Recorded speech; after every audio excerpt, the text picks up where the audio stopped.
Yes, good morning and welcome to the program for today. Today being Wednesday, the 13th of April, Wednesday, the 13th of April 2022.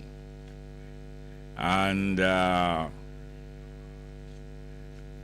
you know well, first I want to begin by repeating and emphasizing, in other words, saying more emphatically, that I regret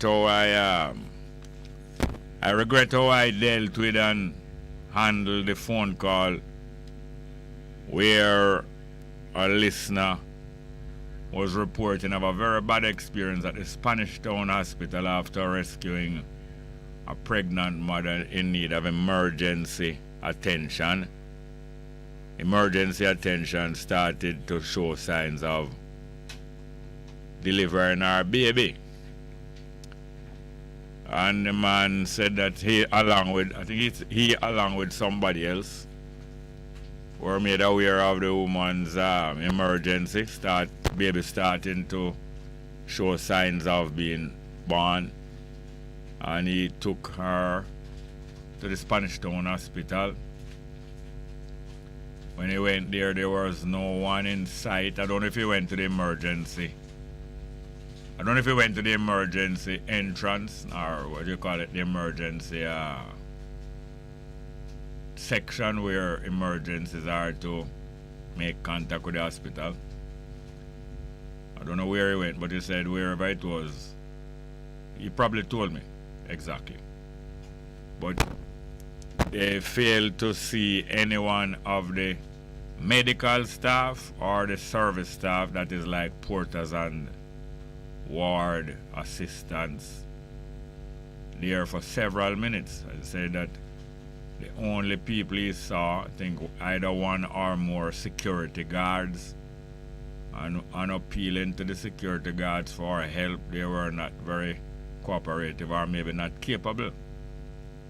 They needed a wheelchair or they needed a stretcher, and neither the wheelchair nor the stretcher was forthcoming. And from what I remember him saying, the security guard was not very helpful, maybe not knowing what to do, or not willing to go to any lengths or to call any medical personnel or to call any porter or to call any ward mate.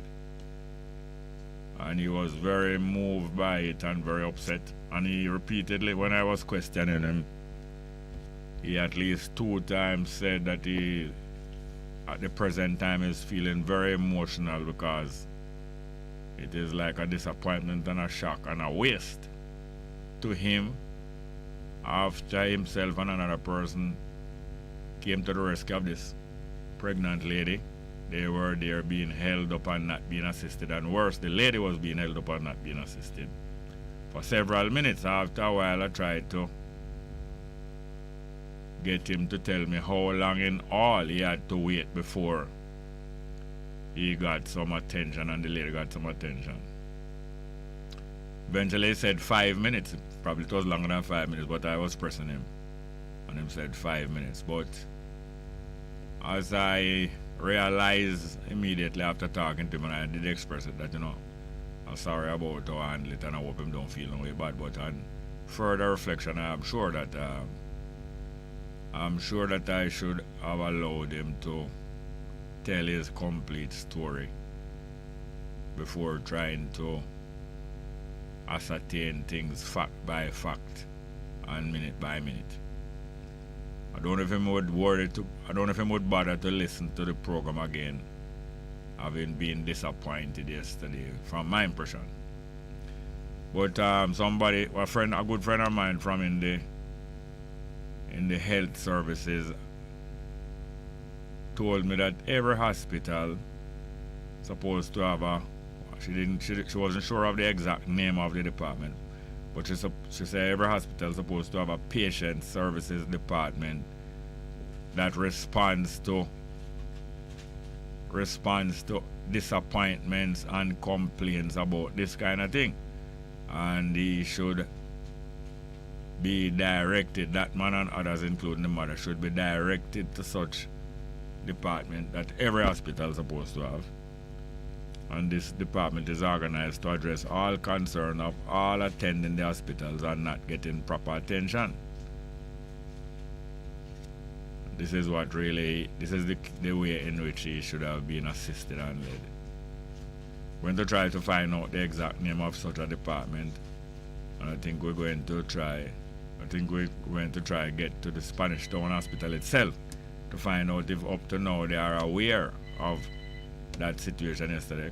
At first I thought that the delay and the lack of attention stretched about maybe 15 or 20 minutes. After I questioned him closely, he said it was about 5 minutes. That might not seem long to other people, but to somebody who has rushed to the assistance of another person, it's surely going to seem long and like a waste of the effort of the people who rush to help the other person and then seeing other people not wanting to rush to help the same person. And it's certainly going to seem long to the person herself who going through the emergency, which is the mother of the baby, not to speak of the baby who can't speak but must have the feelings of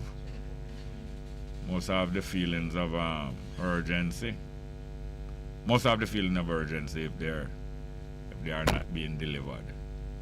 Reach upon the spot but not being delivered. You can imagine somebody rush and carry something that you need, whether like a messenger or somebody. Reach on the spot, have the package or have whatever them bring for you, but just sit down there and not deliver it. You reach upon the spot already but not being delivered. Yes, I expressing my regret and apology about handling that situation like that. Do you have any calls there?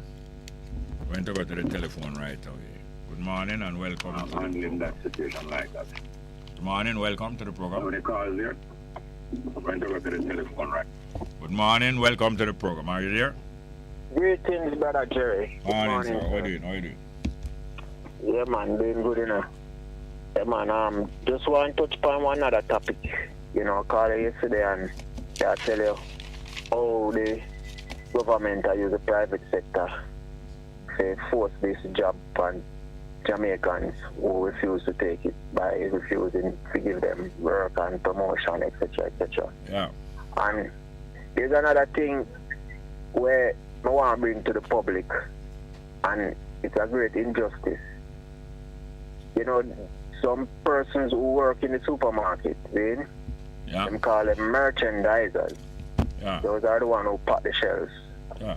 I mean, they come from the company that is delivering the goods, right?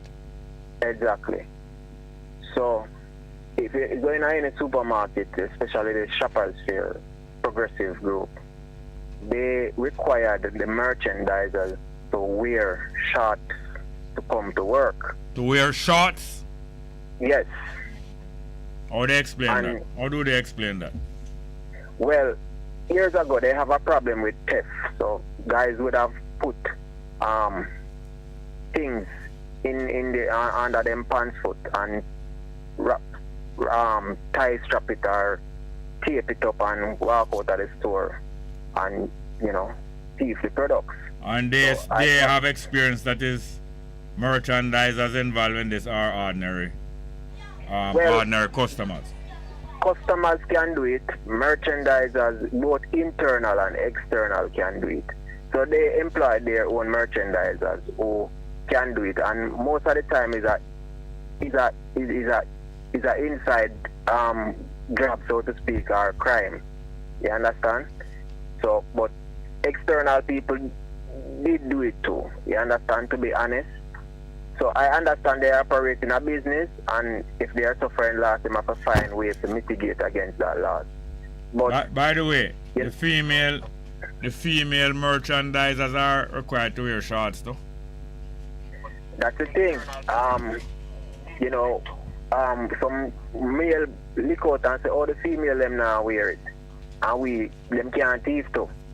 So, you know, them say, well, the female them can't go wear it because it not go look appropriate on the floor, you know. So make them wear pants and skirt. So when me go, if you go to for food anglers and you go for your shorts, you go to do your food anglers permit in our shorts. Them tell us say you can't come do food anglers permit in our shorts. You know, they refuse to accept you. You have experience of this kind of work? Yes, man. Okay. So, I remember one time I left from work to go deliver something to the court. You understand? And I could wear my uniform when I wear go to work, going at the courthouse. Then police stop me and say, you can't go in a court like that with shorts, young man.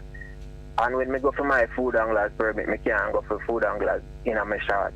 So I say, this don't make no sense. So how me in a food establishment that work with shorts and so on, how can the ministry allow this to happen? Them say politics and then say all sort of thing and this bigger than them, etc. Them just go over it. So, you know, me not have a problem with people or businesses trying to mitigate against loss, but them never come to. Them just put it in the front page of the paper so them also for loss and this is what them are going to do. They never come to the merchandiser them and say, you know, we are having problems, you know, we can do this. And make we say, well, you can do this as opposed to that, you know. And that would be right, you know, because if a man see me in a short and dress, he want to thief me, you understand? And I'm not opposed to search before me leave. I can't drop my pants foot in I want to look at dark room or I want to look at section in a supermarket. Right now, them have a whole heap of camera. Them have all sort of security in it to mitigate against it.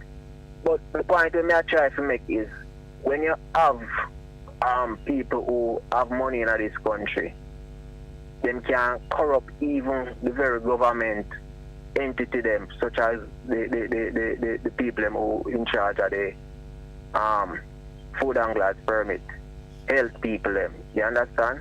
Yeah. But it not surprise me because if my health minister can't say frown upon the unvaccinated, you know, it's a simple thing. Yes.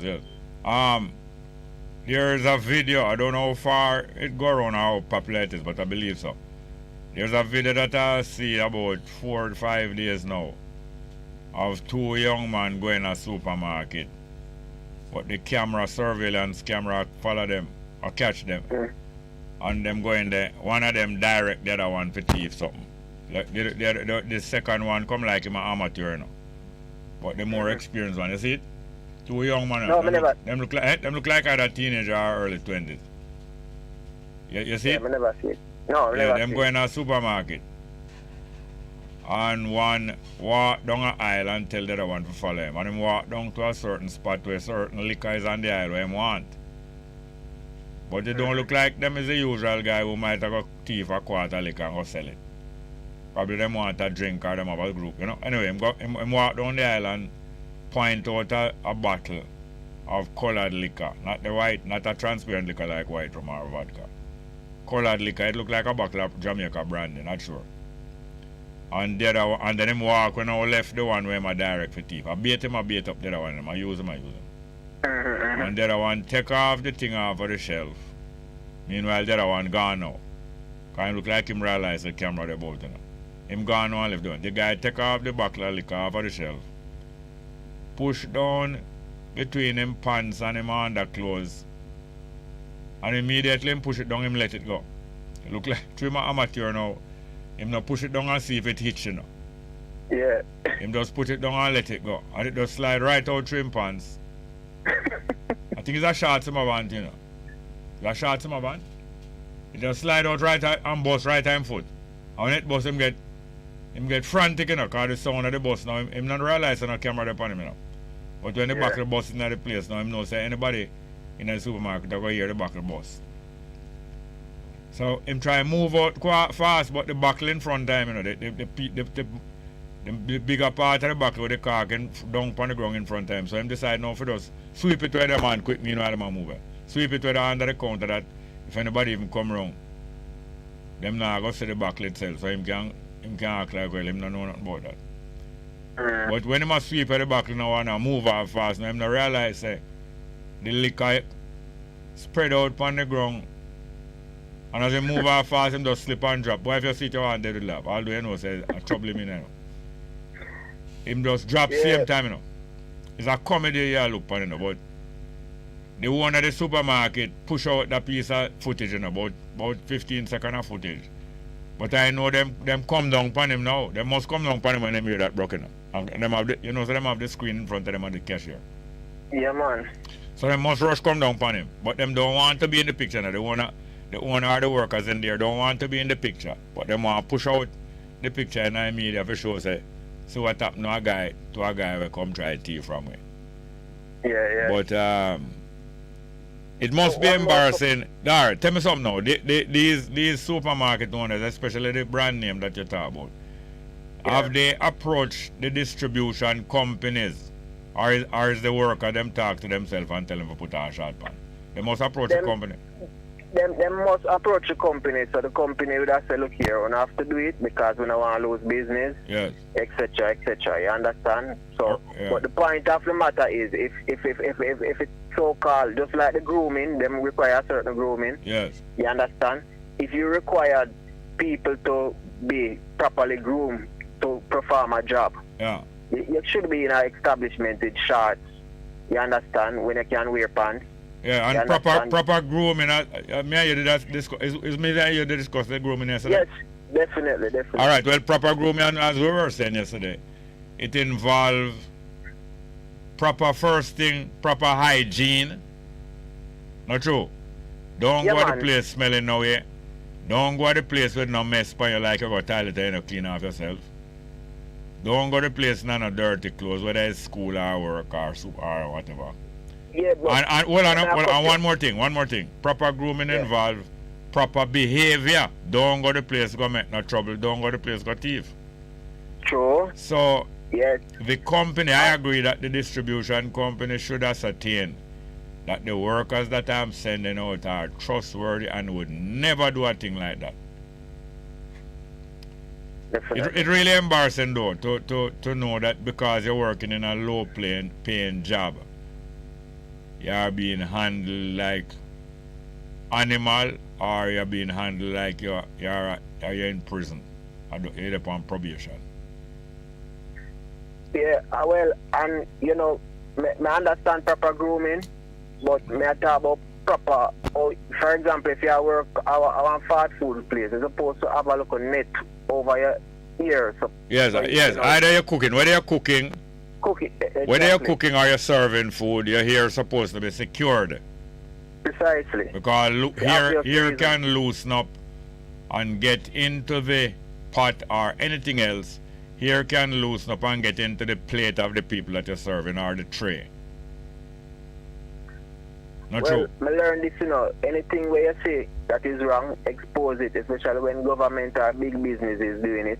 And the ministry of health, yeah, they should ensure that people who are working in the supermarket, merchandiser, they are properly attired in pants.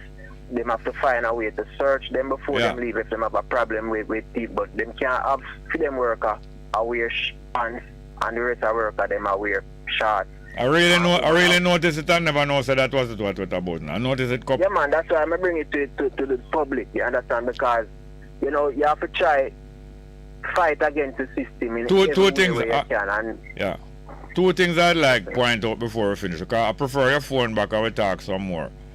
Okay. Because the phone line is difficult to get. But two things I have noticed for decades now, and I complain about it.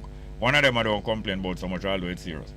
I noticed that especially in hotel and more expensive places, especially when people catering for a function and them have to be doing it fast, so them have the waitress or the waiters have to be carrying all 3-4 plates of food one time off, you know.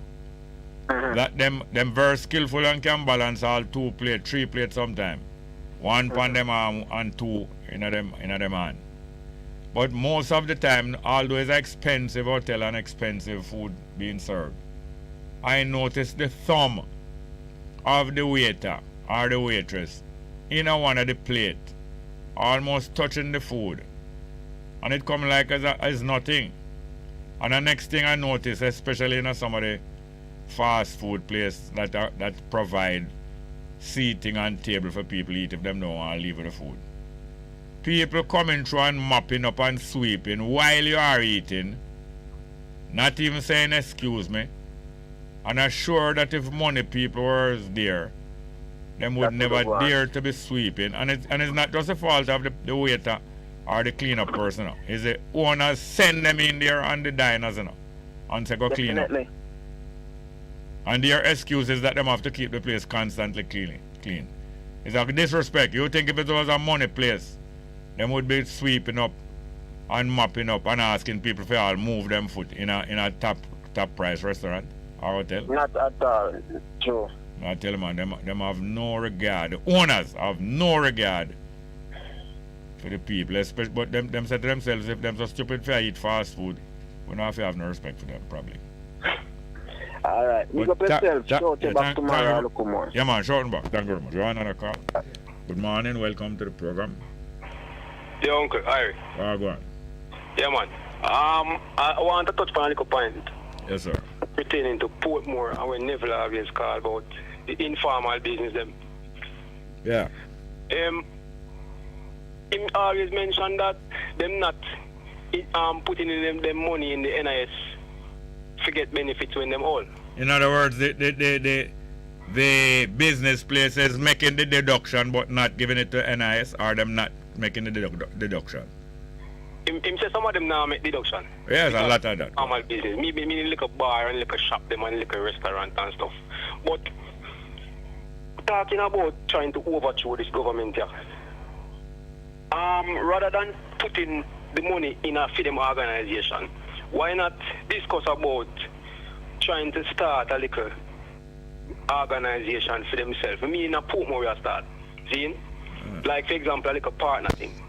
You know, your little friend them start a little partner and throw the money and you can get a little money for pay one bill or buy some food or something. Yeah.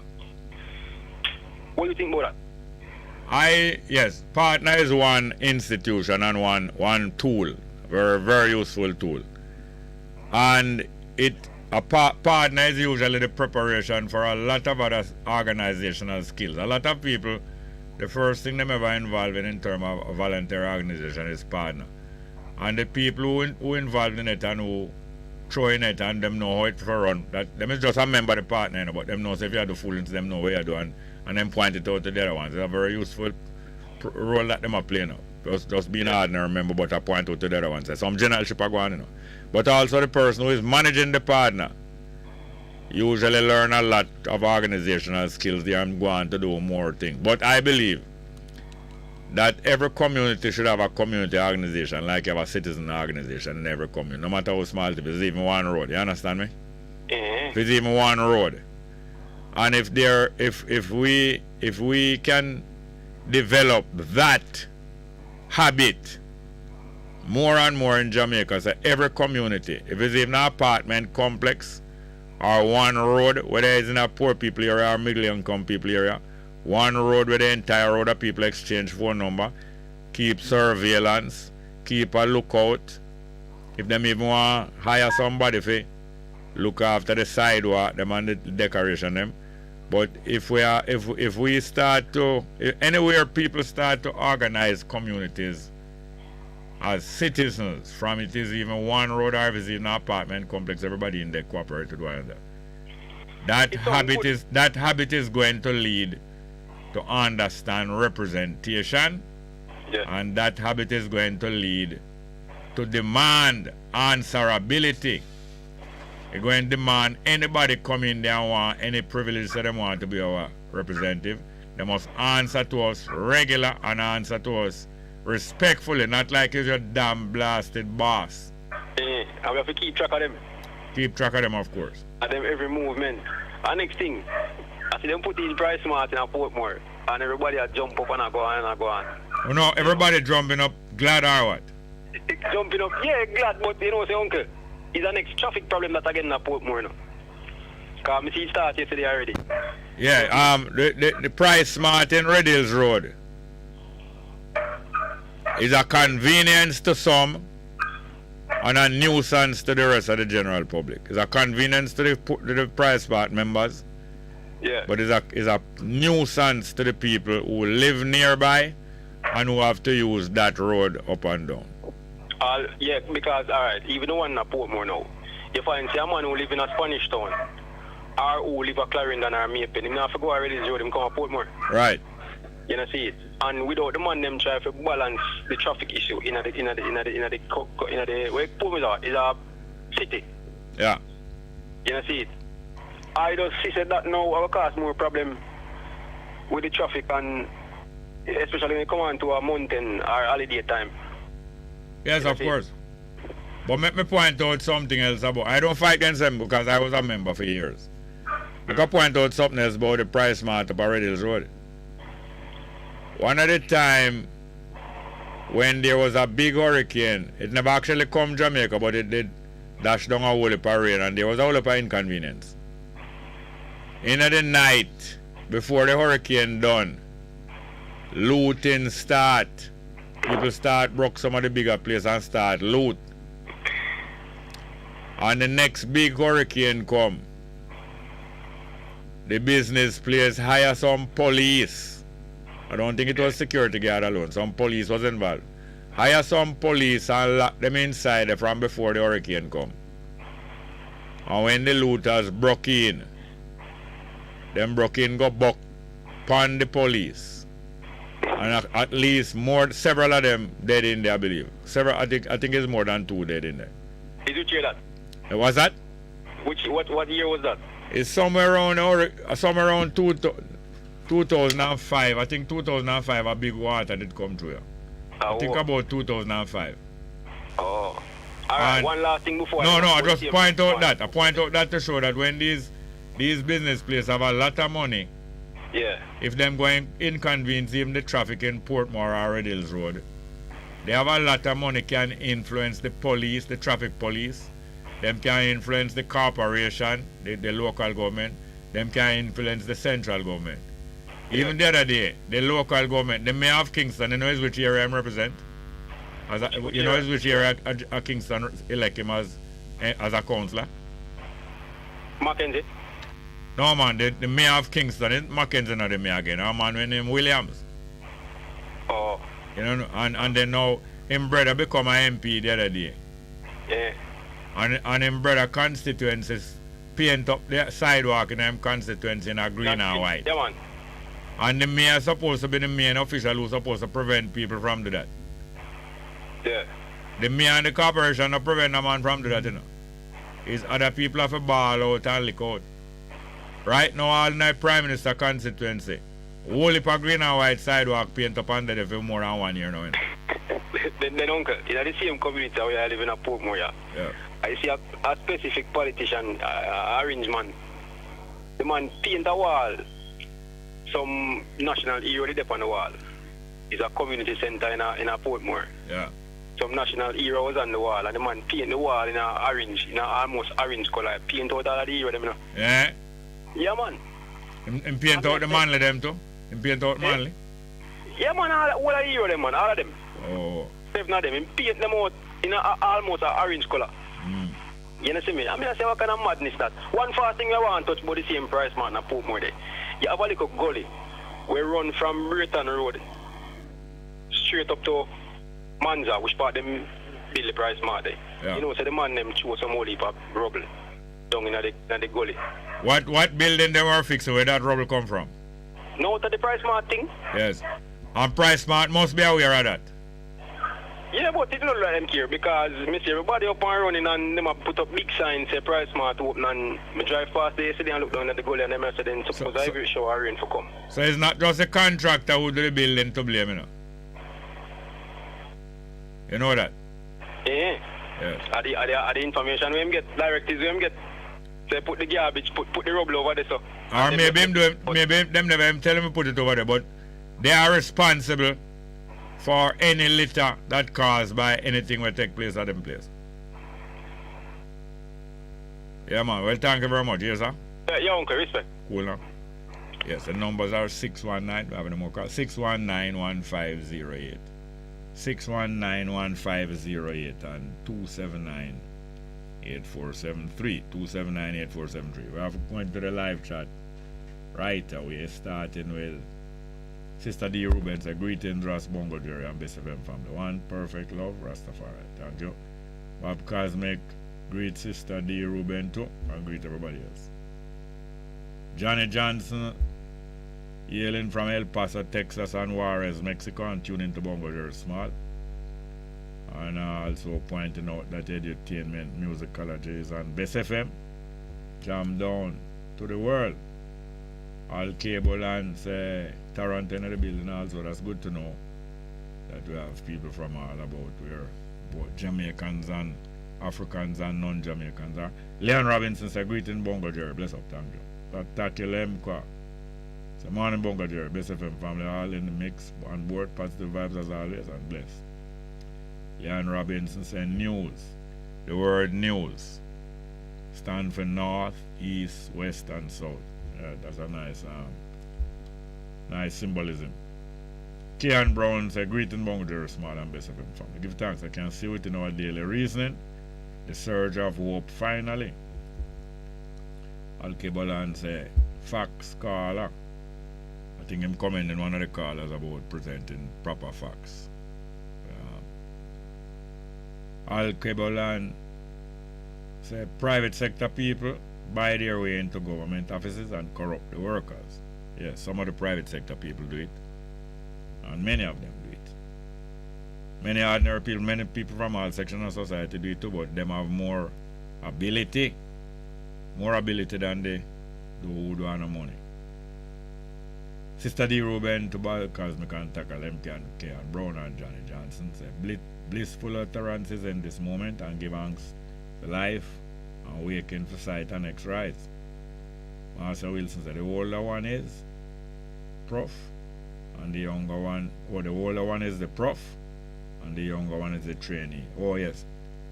I suppose them talking about the video with the two shoplifter. and the one we're carrying the other one look like him older, you know. The one we're carrying him and tell him if it look like the younger one, you know. But the older one have so much experience. I forgot the right name for calling. What may I tell you? Al Kibalan say again, welcome to social media, Jerry. Lots of videos out here with this kind of stupid behavior. One lady from England who made her name on social media was featured doing the same thing, stealing camera to Jamaica. Al Kibalan say, and married a young man. Sister D. Ruben to Kian Brown say, for real, I hope it is rising within people that better and change can and will come. Up. Al Kibalan say, give thanks to life and my grandmother for saving me. Yes, we have to give thanks to the people who make sure say you're straight. Johnny Johnson said, people are very funny and food. A big restaurant, all you can eat, but no takeout. One price. Chinese people start sneaking in plastic. One price, Chinese. People start sneaking in plastic Ziploc bags, filling them, or putting them in them pocket on the tables. So, I don't understand that. What I mean, them stealing, you mean them carrying out some of the order, they're not supposed to carry out no food, but they might take out the food. Well, if you pay for it, I don't know why you shouldn't be able to take it out. Explain to me a little more, please. Kian Brown says, Sister D. Ruben, appreciate love most natural. Takilemka, appreciate as always respect to Sister D. Ruben and all Bob Cosmic, Johnny Johnson and everybody, Al Kubalan, Kian Brown, et al. Greetings. Kian Brown to Bob Cosmic, hail me Ike's. Have a next call. Alright, let's go to the telephone. Good afternoon. Good morning and welcome. Good morning, Mr. Small. Welcome, Margaret. Yes, feeling fine. I want to ask you something. Yeah, man. What is the true value for slavery, for reparation? The estimated value? I don't know. I mean, people, there are various methods of estimating how much value it brought to the people who carry it out. You understand me? How much benefit the people who did it got. And plus the value that people got who enslave other people, there's also the value of the people whose lives was violated. That is additional in my mind. Are you hearing me? Let us look at Jamaica specifically. All that is done where Jamaica is concerned, what is the estimated value? Yes. I know that there's other nations, other colonies outside, but let's look at Jamaica. What is estimated for the value of Jamaica? What is what? No, talk. What is estimated? It must be estimated. I don't know. I know people have estimated it, but I don't remember the figures what them estimate. People have estimated it. Some of the people that have estimated it have some knowledge and experience of evaluation. Some might not have as much knowledge and experience of evaluation as others. I don't remember the figures. You remember any figures? Not clearly. Anyway, the Bible says that when a man keeps a man caught, he's supposed to return double if he's found, right? The Bible says, well, the Bible doesn't say anything. The Bible is a message. So it is carrying a message of... hold on, please. Hold on a minute, please. Because I want you to understand me and I want to understand you. So the Bible carries the message of the person who wrote that part of the Bible. So there are many different opinions in the Bible because many different people wrote the different books. So you say one of the passages in the Bible recommend that double compensation for any theft. Anything, yes. Go on talking. Go on tell me what else you learned about. So I'm looking at it. I say, if we are to justify the value, we have to have an interest on it. If the Bible said 2 for 1, we can't say 3 or 4 for 1. What do you say about that? We who can say that? African Jamaican who is seeking a reparation. All right. So in other words, in your terms there now, you would have to number how many people were stolen, like how the cattle was stolen. We'd have to estimate how many people were stolen, right? And then hold on, make a finish now. Listen me now. Hello, make a finish, make a see if I understand you. We'd have to estimate how many people were stolen and then multiply it by 4, right? Yeah. Alright, then apart from that now, so a number of people were stolen in the first case. And then after that, many generations of us born since that. We must add on, we're not supposed to have to add on more for the generations, different from the original stolen person. Are you hear me? Yes. So what I'm asking now is that I'm right to understand that there's no value for what is done where we concerned with no proper value. There's no value for what? Am I to understand that there's no proper estimated value that we should really stood at for reparations so far? As I said to you, there are several people from among our people and population who have made estimates of how much value the exploitation of us, how much value that brought to the exploiters. And there have been various estimates. So so regardless of whether the people who did the stealing and their descendants want to admit that we are due for compensation, me and you supposed to know that we are due for compensation and not be worrying about whether other people agree. Can I ask you something straightforward, straight up talk? Yeah. Straight up talk. What does the American white and the British white own within our country that if there is a crisis, a problem, an uprising, or a revolution that they will have to defend, can we estimate any value they have in our country? You're asking me a whole series of questions. It's time for you to give your opinion and you give your answer now. That's just wrong. Yeah. If we are to justify ourselves, we have to look at what is around us, what we are able to really put our hand to. And in other words, as you said, what you say, Americans and who? American white and the British white. Yeah, well, American whites most likely will claim that that is not them. Did carry down the enslavement in Jamaica. So you said the British whites now.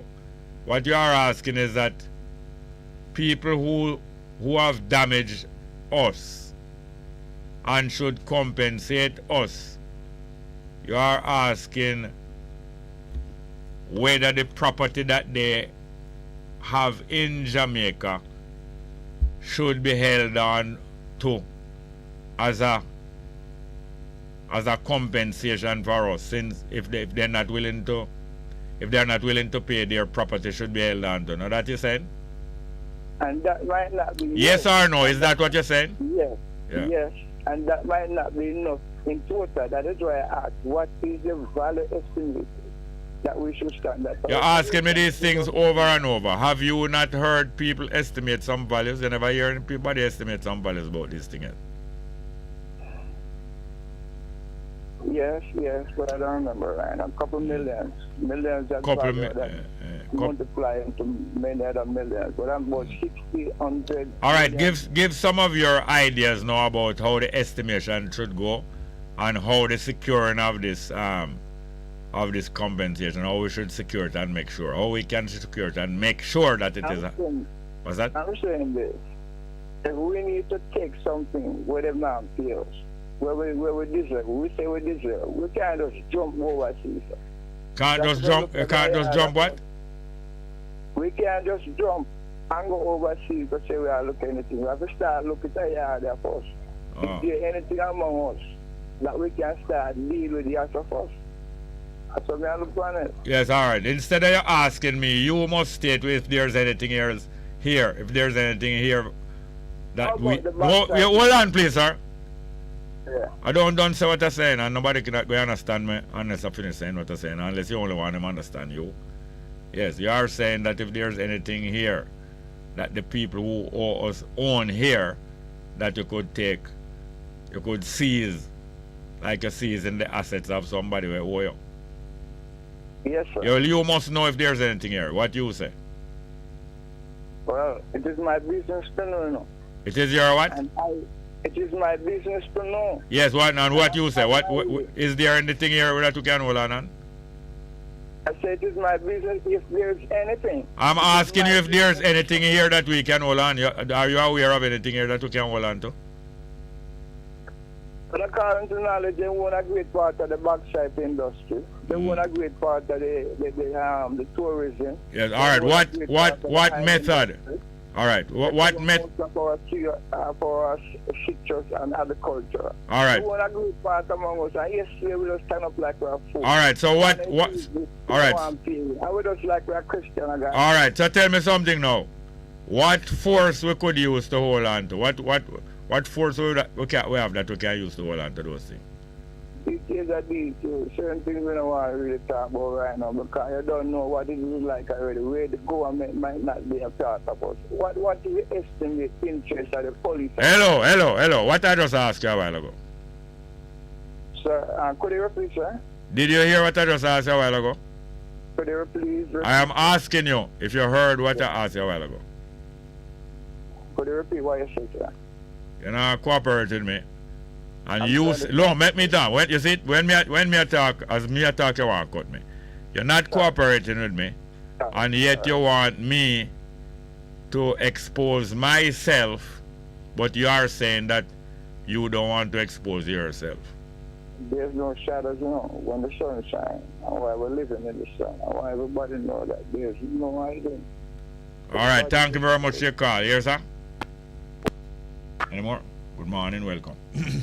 Good morning, welcome to the program. Yeah, just right, please walk on. Yeah, man. That know how the people of Jamaica can speed up the republic process back before the independence. I think that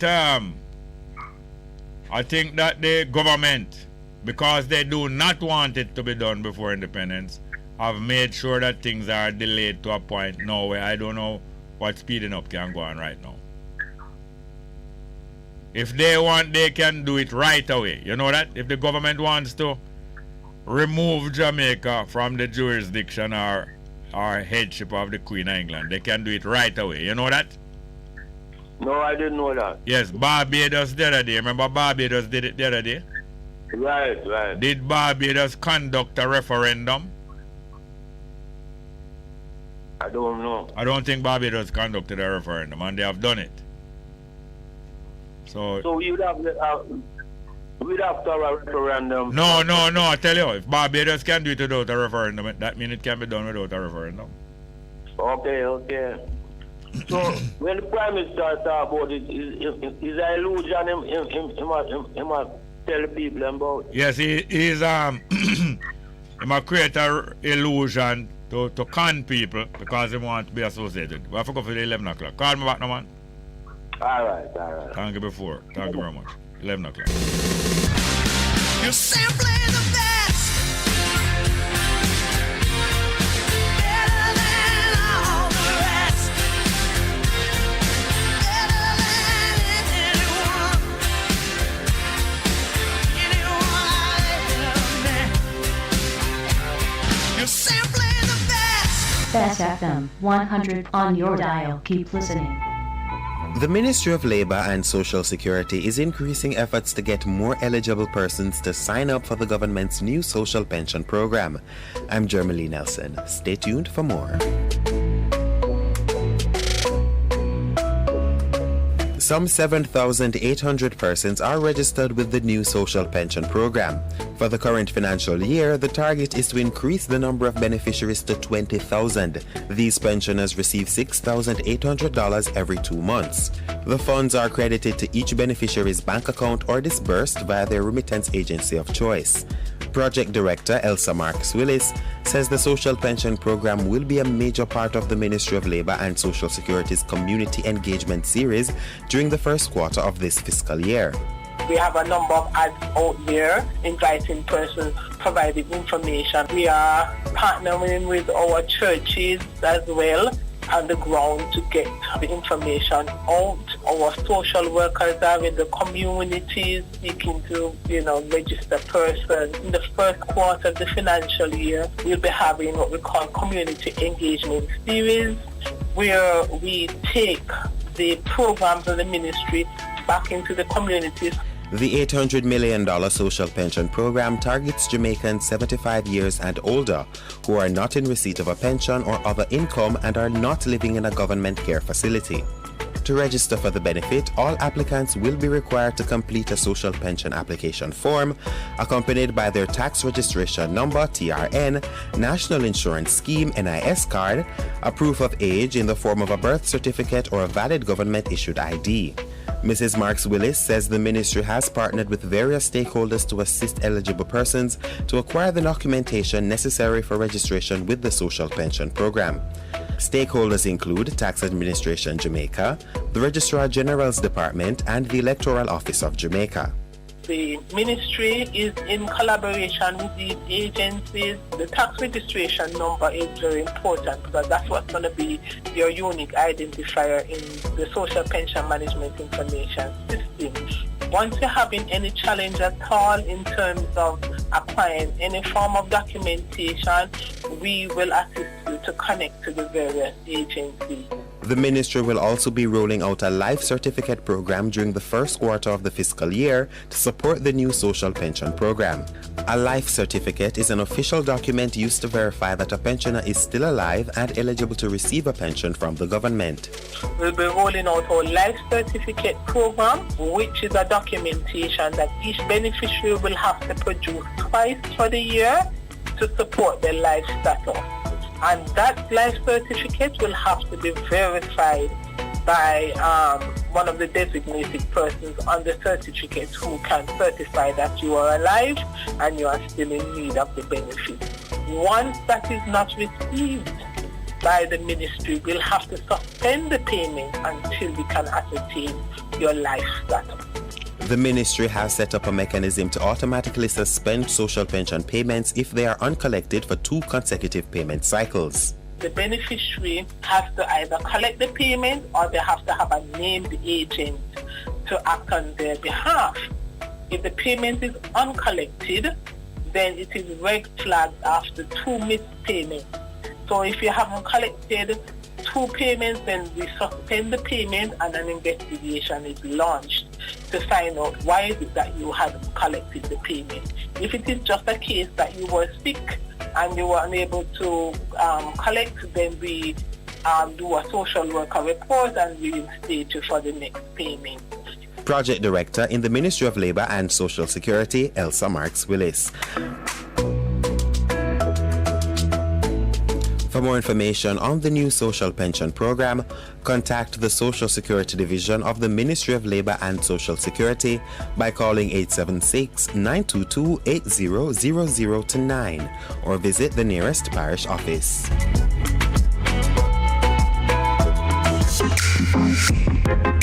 A production of the Jamaica Information Service, the voice of Jamaica.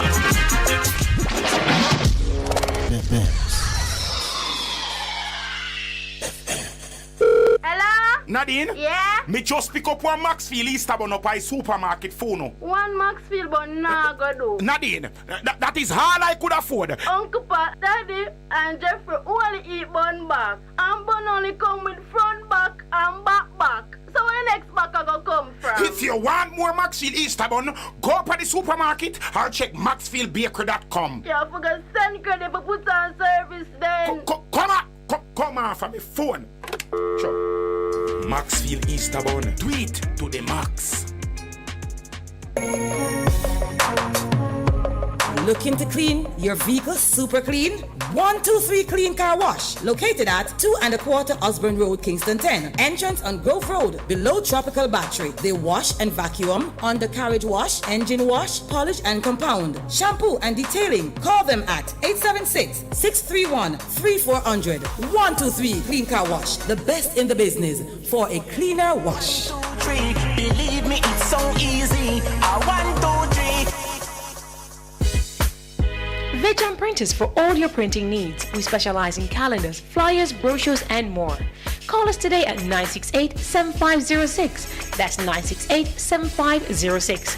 Or visit us at 4 East Bloomsbury Road, off Hagley Park Road. Vaccination Printers, your best choice in printing.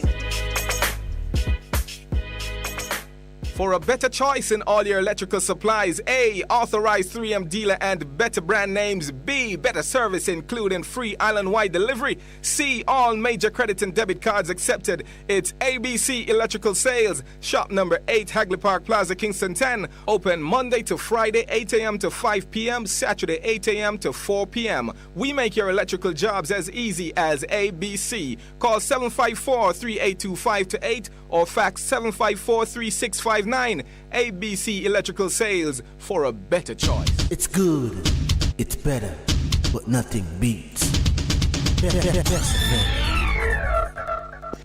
I want you to carry this on the road for me. And don't take no time from nobody. Just do what me tell you for the same time and make sure that everything work according to how man say anything for work. See?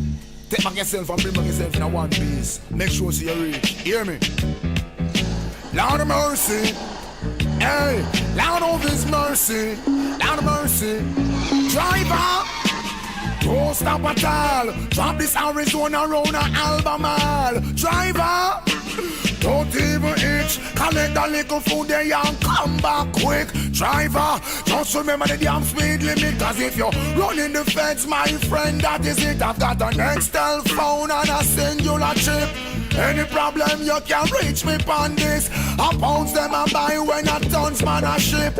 Green like grass, brown like chocolate. FedEx and UPS I make several trip. And me life savings are right on this. You can drink and beer but don't you dare burn a split. This ain't the marijuana make your light uplift. Even though it compressed and tied down in a plastic. Don't deliver it, I going up drastic. A barrel gun me bust and me and you know we can't stick. Me want change me zinc and put up the chroma stick. Tired me sip Red Bull, a straight hypnotic. So driver, Me say don't stop at all. Drop this Arizona around a Albemarle. Driver, me say don't even itch. Collect that little food there and come back quick. Driver, just remember the damn speed limit. Cause if you're running the fence, my friend, that is it. I beat this man a rum in and about now because my girl want wear Victoria's Secret dress. Sam no love here so you feel put in pampas. Billy a informer with federal charge. Remember, don't care nobody in me yard. So what me love and me no respect coward. I dep on a mission man hustling hard. Don't get to you through them and suffer and starve. Hustling ability we learn that a yard. No feel your brain big, no bother drag yard. The last boy will try that dead like that. Sell off where you have a make we set you record. Driver, me say don't stop at all. Track this Arizona roll a Albemarle. Driver, me say don't even itch. Collect the little spenny and come back quick. Driver, just remember the gas speed limit. And if you're running the cops, my friend. Yes, welcome back to the program here. We're into the second hour of the program. And the numbers are 619-1508, 619-1508, and 279-8473. 279-8473. We get back to some, but before I get to the live chat, I got the information from my friend of the health professionals. At Spanish Town Hospital, there's a patient affairs department. But you have to go to the customer service department first, and then to the patient affairs department. At the KPH, there's a patient affairs department. I think you can go straight to it, and it is downstairs at the Kingston Public Hospital. Downstairs. All right, we have a phone call. Let's get to the phone first instead of to the live chat. Good morning and welcome to the program. Yes, Rasta. Good morning. Hello, welcome. Yeah, man. Jerry, what do you think about people who decide say them are gonna take the vaccine, then and they want to force you to take it because them take it?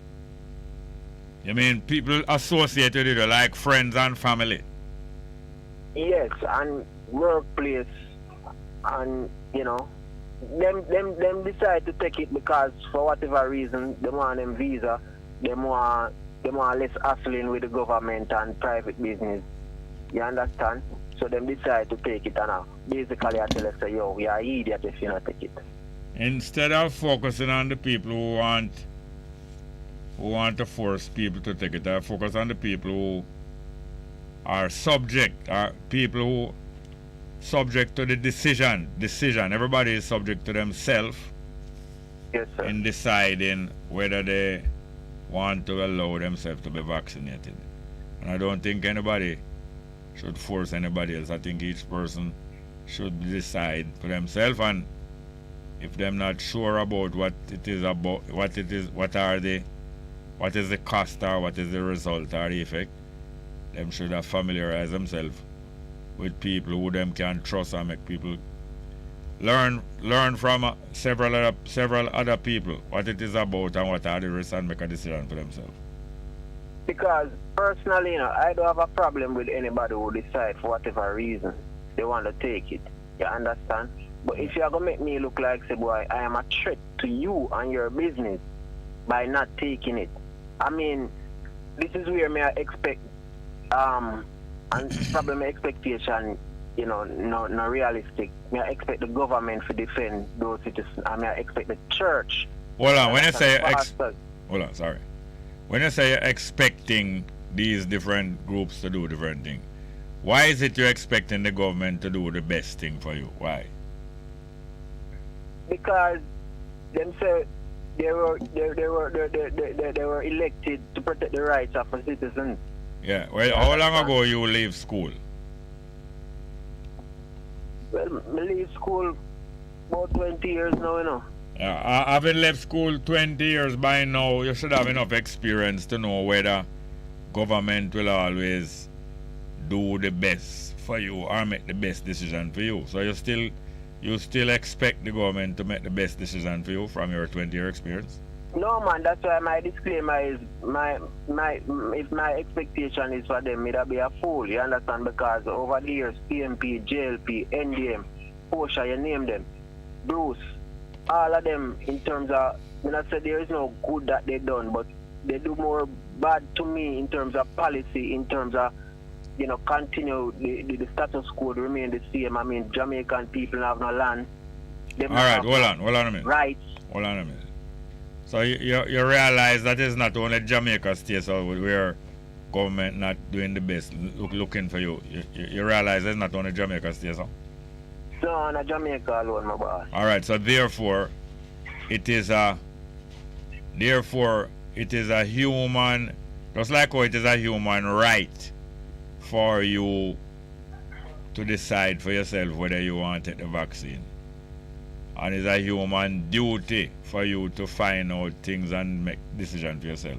Why it is a human duty is because it's not just a Jamaican duty, because all over the world people will try to impose them ways upon you, not just Jamaica alone. So that's why it's a human right. It's a human right you have, you know, because anywhere you go in the world, you're liable for people turning an idiot if you are willing to be turning an idiot. That's why you have a British Commonwealth, you know.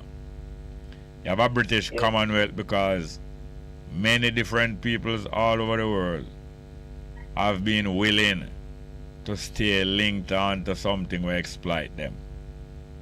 You understand? That's why you understand? People have been exploited by the same system, and yet they are willing to keep association with it, even though them knows. My observation, the reason why they're willing to keep association with it is because they are benefiting from it, which is why when we check out the society, it's like most of so-called intellectuals, they defend the system and at our peril. You understand? No, hold on. I don't understand, because you say intellectuals benefit from the system at our peril. Who is the our? The majority of the citizens who against the system. That means you say intellectuals benefit from the system at the cost of non-intellectuals. Well, I would say that, you know, so let me correct that, because I know the majority of the citizens are intellectual and they are bright. You mean them have intellect? Yeah, definitely. Most human beings have intellect. But intellectuals are the ones. Which ones you call? Although most human beings have... Hold on, please. If it's 2 talk, we're going confused with one another and the listener. So as you realize, most human beings have intellect, right? Yeah, man. But which set of people are referred to as intellectuals? The one who have degree, masters, and the ones who go to a particular school, whether them go the Harvard or any Ivy League school in Britain or America. No, I wouldn't say that the ones them who have degrees and masters and so are the intellectuals. But I would say that the people who make their living by the practice of intellectualism, you know? Okay. You know, because some people make their living that way.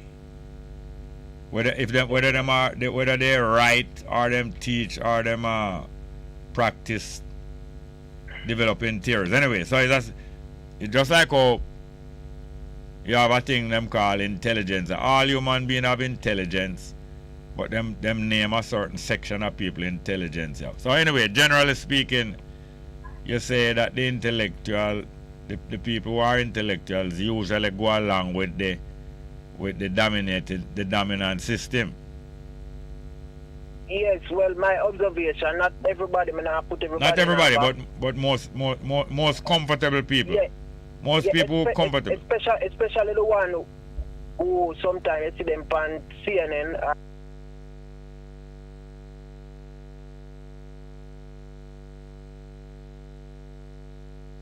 More a lot of people, you understand? Yeah. All right then, now. More time them invite me upon a TV program. So they said, true, you might see me upon a TV program now. Me is one of them, the intellectual. No, well, me know say some really them would even put you upon some because you know go, entertain for them foolishness, you understand, and you're not go side with for them foolishness. But I know sometimes them strategically invite you on certain program because you have, you're a historian, etc., etc. So, me know what it seems like me against intellectual, you understand, because I don't consider myself, unintelligent because I don't have a degree or a CXC. Yeah. You understand? Yes, really and truly. The right of people to decide to make decisions about them personal life and them health care and all that is not respected at all by those who want to dominate the society. But this is the nature of dominant people with tendency to dominate. That is the nature of them, But you see, Jerry, my last point. You see, I know that there are going to be consequences if you decide that you're not going to go and take this vaccine, so to speak. And I said those who take the vaccine, so I'm going to refill. If you decide that you're not going to take the vaccine, there are consequences. You might lose a job. You might don't get promoted because you decide that you're not going to do it. You understand? And for them to say, boy, you can't go get this benefit because, it's like your box bread out of my mouth, and I say it is in the name of safety. You understand? Me can't go get a L card from my workplace or for my children or my pitney or myself because they say before you go upon staff you have to go take a joke. You understand? Yeah. The church know about this, the government know about this, and they should stand up for human rights. You understand? All right, hold on. Again, I have to ask you. Hold on. The government to do it. Hold on, again I have to ask you. Yeah. You with your 20 years experience having left school 20 years ago, you still talking about which people should be standing up for human rights? You still having expectations of people just because of the title or the name of them organization? Jerry, I tell you the truth, You ask me question a second time. I'm going to tell you, say, no, at this point I resounding no. I don't expect them. And I won't make another statement like that again, ever. Because I don't expect it after 20 years. Because I've seen enough in Jamaica and around the world. All right, I forgot to our next call, but I hope you realize that, I hope you understand that having realized that many of the people who are expected and who are named to do some good work, not going to do it, and that now brings some responsibility on me and you and anybody else who realize that, say, we have to help bring that about. Yeah, all right, Definitely. Thank you. Call again any amount of time. Thank you very much. Next call. All right, more live chat, And by the way, we're supposed to get an interview with a lady who is one of the organizers of the Coral Gardens event that is being arranged sometime for the weekend. I can't remember which day. I soon tell you. Delroy and said, greetings, Bongo. When's the greeting? Always a pleasure listening, sharing your knowledge, experience. Leon Robinson, Bongo Jerry, can you play Mighty Diamond's Hunting Ground or Hells of Government? One love. Our call? Alright, I think we're going to go to the phone. Hello? Good morning. Good morning. Hello? Good morning, Mr. Small. Miss Thompson, how are you doing? Not too bad. Yeah, good morning to all the listeners. Yes, ma'am. As I was hearing the comment about the man with the stealing and the wearing of the shorts and whatnot. Anyway, I know of these persons, one went to the supermarket in a jacket, yeah. And put saltfish in his jacket. What you say? Yeah, and... What you mean him never have no shopping bag? Huh? You mean him never have no shopping bag? You never look so. So they caught him with it and... No, hold on. Him put the saltfish in him pocket and then what him do after that? He put the saltfish in his jacket. Yeah, and then what him do after that? He walking through the door. Okay, I'm leaving the supermarket because that is the key, you know. Yeah. I'm leaving the supermarket and them stop him, right? Right. And when them stop him, what up? He apologized and paid him. No, him apologize for what? So I'm sorry, you know. Sorry what? Like, Sorry for what? to them take the saltfish out and pack it. No, what him sorry for? Him sorry them take it out. Maybe, or, you know, him name are gone abroad. Oh, him sorry him do it. Him sorry him do it, or him sorry him get caught. Yes, yes. You have two sorry now. You can't sorry they do it, or you can't sorry you get caught, or you can't, you know. So him name gone abroad. So him got away? No, him pay them. Him pay them, and them let him go. Apologize. Him pay them and him apologize, and them let him go. Yes, yeah. Well, him very fortunate. How long ago that happened? It's about 5 years. You know, so probably because him have on a jacket that can help make him get wet too. Yes, yeah. And that name stuck on him. They call him Saltfish. So, so wait, him remain in the community? Yes, he's supposed to be there, you know. The community big or small? It's kind of on the highway, kind of, you know, small. So when them call him saltfish, him turn around and look, or him just ignore? Sometimes him look. Him answer sometime? Eh? Yes. No, me say if him answer any other time. Any other time him answer to the name? Yeah, he will look around, you know, but when he remember that, you know, it's something wrong, he hold on his head and he just go on. Oh, boy. So I know, so it's him. Yeah. I will tell him more about it, that the location and him. Oh, all right. Yeah. And you remember this song, what this singer did sing? The woman did take the whole box of chicken breast and they found it under her nylon dress. Yes, what name again? It was a calypso? It was a calypso? Right, right. I think so. Mm-hmm. Chicken chest. Yeah, him says a whole box of chicken chest. Yeah. Under our dress. Chicken breast. And I think a chest him saying. Nylon dress. Eh? It found under our nylon dress. Yes.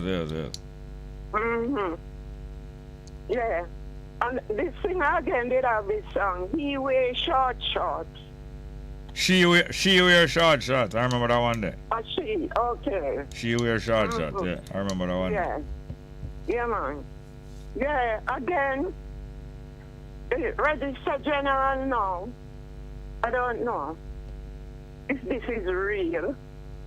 A family member of mine, yeah, he applied for keep applying for his birth certificate. Yeah. And he could not get through, so I did it for him, and, you know, so I make sure to tell them that it's me paying for the, you know, tree or whatever, it's me paying for it. So that means it's me going to pick them up. Oh, yes. So I don't want to hear that the person's name and then I don't have a right because my money and it's me applying for it because it's happened already. All right, tell me something. What is the rule that whoever paying for it is entitled to pick it up? I don't know, but it happened to me already. I pay for applying for tree for my younger, one of my younger brothers. Yeah. And when I went, they said no. I could not get it because and they asked me his address and mail the application, mail the birth certificate to him.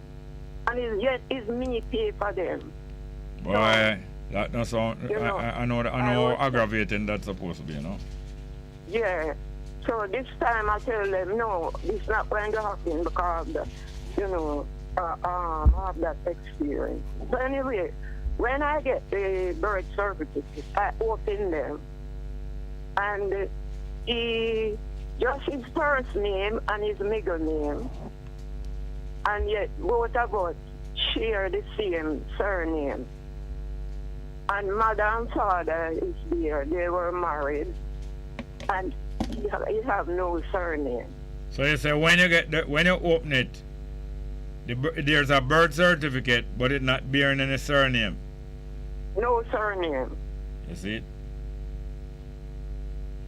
So I brought it to the attention of the person who gave it to me. Yeah.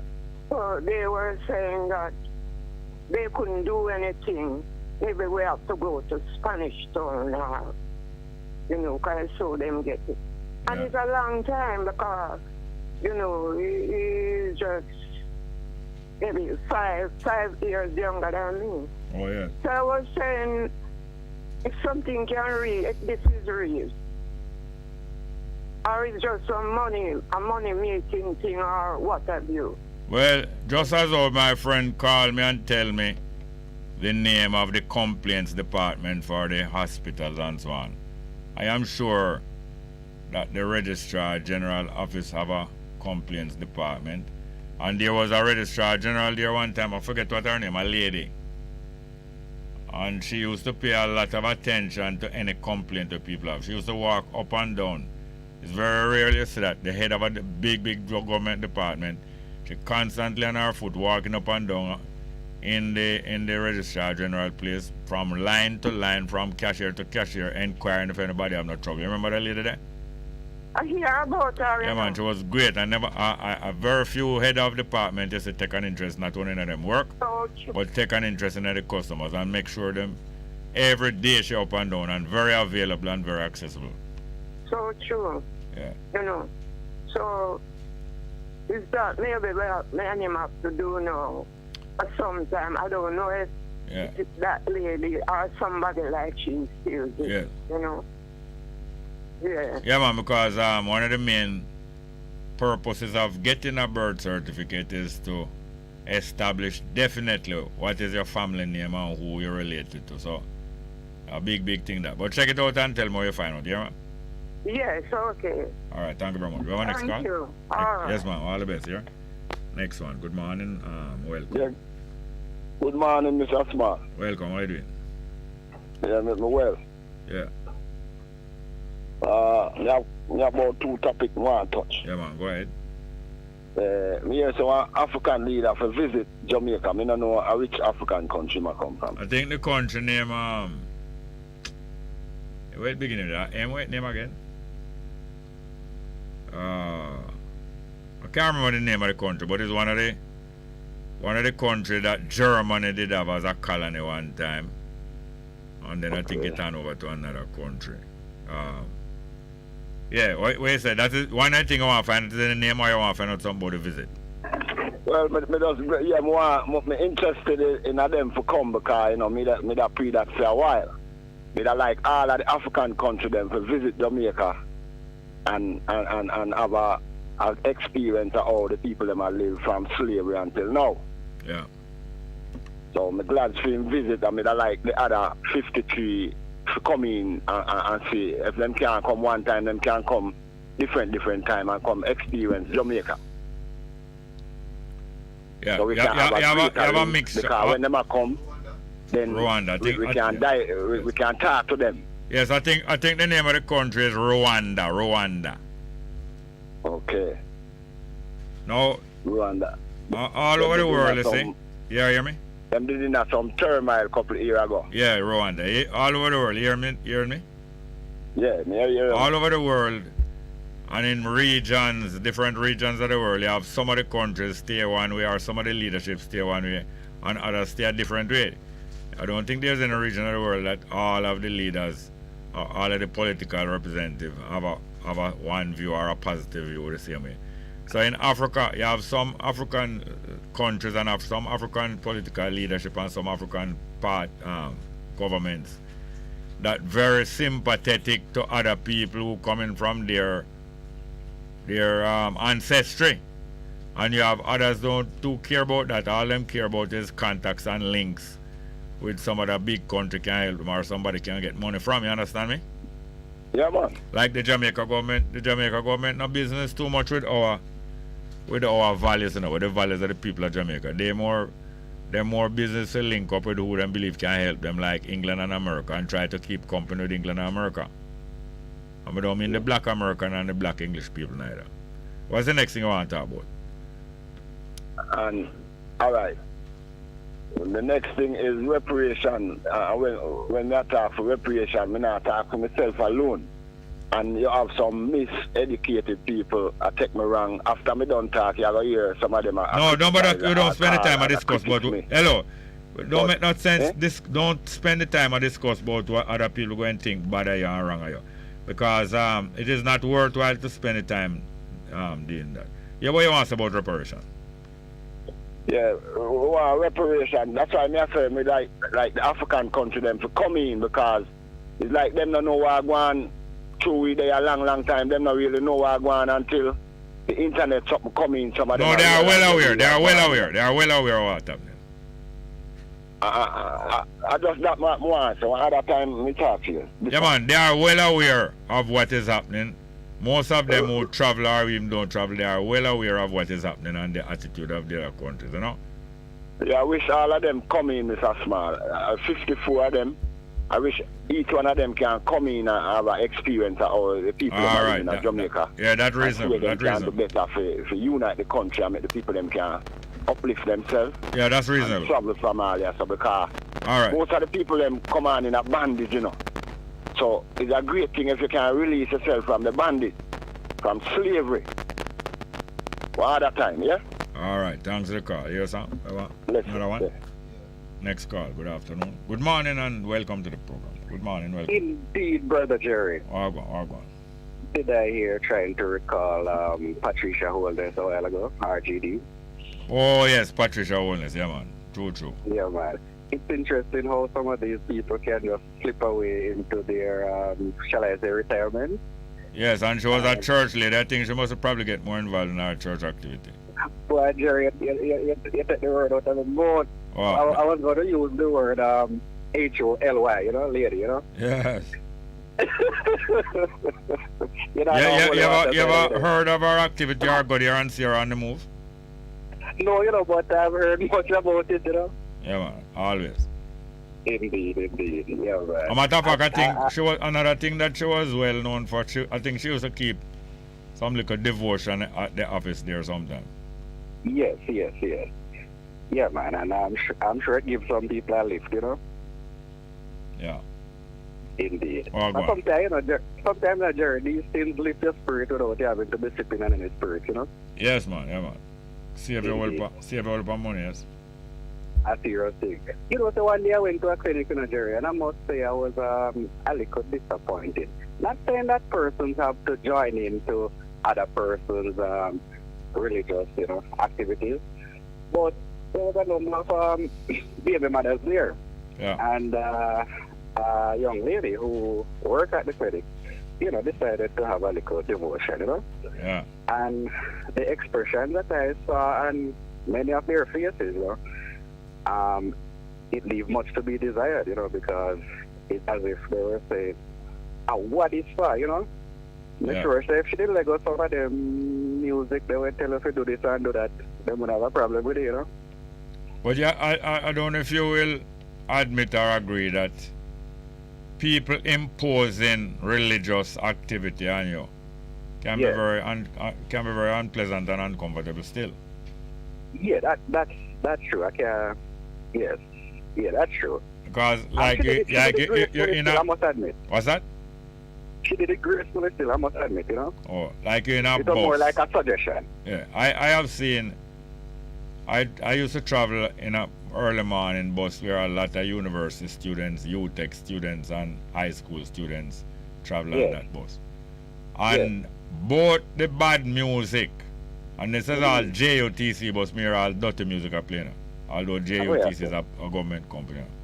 Both the bad music sometime, and the other time the religious preaching loud disturb most of the students who at that time them just try to settle them mind, having a last moment of quiet, not even talking. Some of them are sitting down with friends and them sometimes them talking to one another. And the next time them take a break from talking because them just want to settle them mind. And both dirty music on one hand and religious preaching imposing and intruding upon your quietness. And both of them can be quite unwelcome and unpleasant, you know, to me. And to others, I notice it to other people too. I understand. I know exactly what you mean, you know. By the way, you mentioned you take a while ago. You lead me to the other point that I want to make. Here's a wonderful story in the start with Gary. Yeah. I think she's 25 years old, a graduate of UTech. Yeah. She went into nursing. Unfortunately though, after some time in nursing, she realized this is not what I really love in Nigeria. Yeah. What I love is being out in the field, farming. Oh yeah. And I gather that the young woman, Jerry, is, as a matter of fact, quite a number of persons, including her mother, was disappointed when she changed course. Yeah. But when they see the success that she is making in farming, they must say, boy, this girl now farm fool. You know that is, you know that is not, the two things are not really distant from one another, you know. Tell me about it. Because the way we have to deal with cultivation and farming and agriculture. Yes. It's a kind of care, it's a kind of health care now. Agriculture is health care now. Oh, yes. That makes sense. I want to tell you, say the food them, plenty time the food them plant in a bed like our patient plant in a bed too. I see your thing. I have to monitor them too, you know. Yeah, and sometimes all the drip irrigation. Yes. That coming like saline, you know. I see your thing. And then no, now I see your thing. And the spray. Sometimes the spray, especially the gramoxone that coming like vaccine. Look at that. Jerry have a point there. And I tell you something, you know. One of her I think it's a school principal, went to visit her, and he was amazed. As a matter of fact, him leave with a bag of goodies. Yeah. You understand? Carrot and, you know, sweet pepper and scotch bonnet pepper and you name it. Yeah. Some other vegetables. I don't think that's going to be him last visit. I have a feeling him I go reap whenever so. But let's hope him go bearing gifts, you know what I mean? Yes. Yeah, man. So, I recall an accountant, you know, Jerry, who went to the university. She get a nice official job in one of them big name company in Kingston, you know. And after a while, you know, Jerry, the girl realized, no, sir, this is not the life. And she's out in the field and making a success of it too. Same agriculture? Same agriculture. Some people are down to earth, you know, Jerry. Yes. And them realize what about you? See a dividend. You plant food? Yeah, but I plant a little, you know. Yeah. As a matter of fact, it is something that I'm looking forward to go into more in the near future, hopefully, you know. Oh, yeah. Because, Jerry, let me tell you something. Some things always been happening in Pandela, you know, within recent years and even before. It is not impossible that the next world crisis might not be a disease crisis, you know. It could very well be a food crisis. No, it's not no next. It started already, man. Well, all right. You understand. I know what you mean. The other day, what they call it, WTO. Oh. I blow some sound, say, look here, wheat and maize and you name it, some other products will be hard to come by soon. Yeah. Based on what's happening in Ukraine and Russia. But if you yourself, whether you buy your food at supermarket or you buy it on the sidewalk or in the produce market, you're supposed to wonder how other people are managed. Oh yes, absolutely. And can you imagine now, it's one thing to not have enough money to buy what you want. It's a hell of another thing if you can't find what you want. Yeah. And that we are talking about. Yeah. And the more the price of things gone up is the more who can pay for it go and get more sight and yeah. Exactly. And there are other countries, who are willing to pay a big buck for these products when it is in short supply. Yeah, man. And relatively speaking, looking at the global picture, you think they might pay much attention to little Jamaica. Another size of Jamaica, the money. They pay attention to whoever. They pay attention to whoever have the harder currency or. Exactly. Yeah. You understand? Yeah, man. So I just implore all the listeners them to give a read to that story in the Star today, Today's Star, okay. Today's Star, yeah, man. This girl now farm food. She farm food. All right. By the way, Jerry, before you move, I see there was a shooting incident in Malvern, I gather, this morning. Yeah, how it go? A number of farmers, I gather, was attacked by gunmen or gunmen. The information is sketchy at this time, I must admit, but I gather that one farmer, up to this point, passed away. What kind of produce them farm? I heard somebody mention peanut, for example. Oh, yeah? Yeah, I'm sure we'll get some further details within the next half an hour or so. Yeah. But sadly, Jerry, they dusty drunk them as one YouTuber would say. And they're all over the place, reaping havoc. Yeah, them got to and fro. You understand?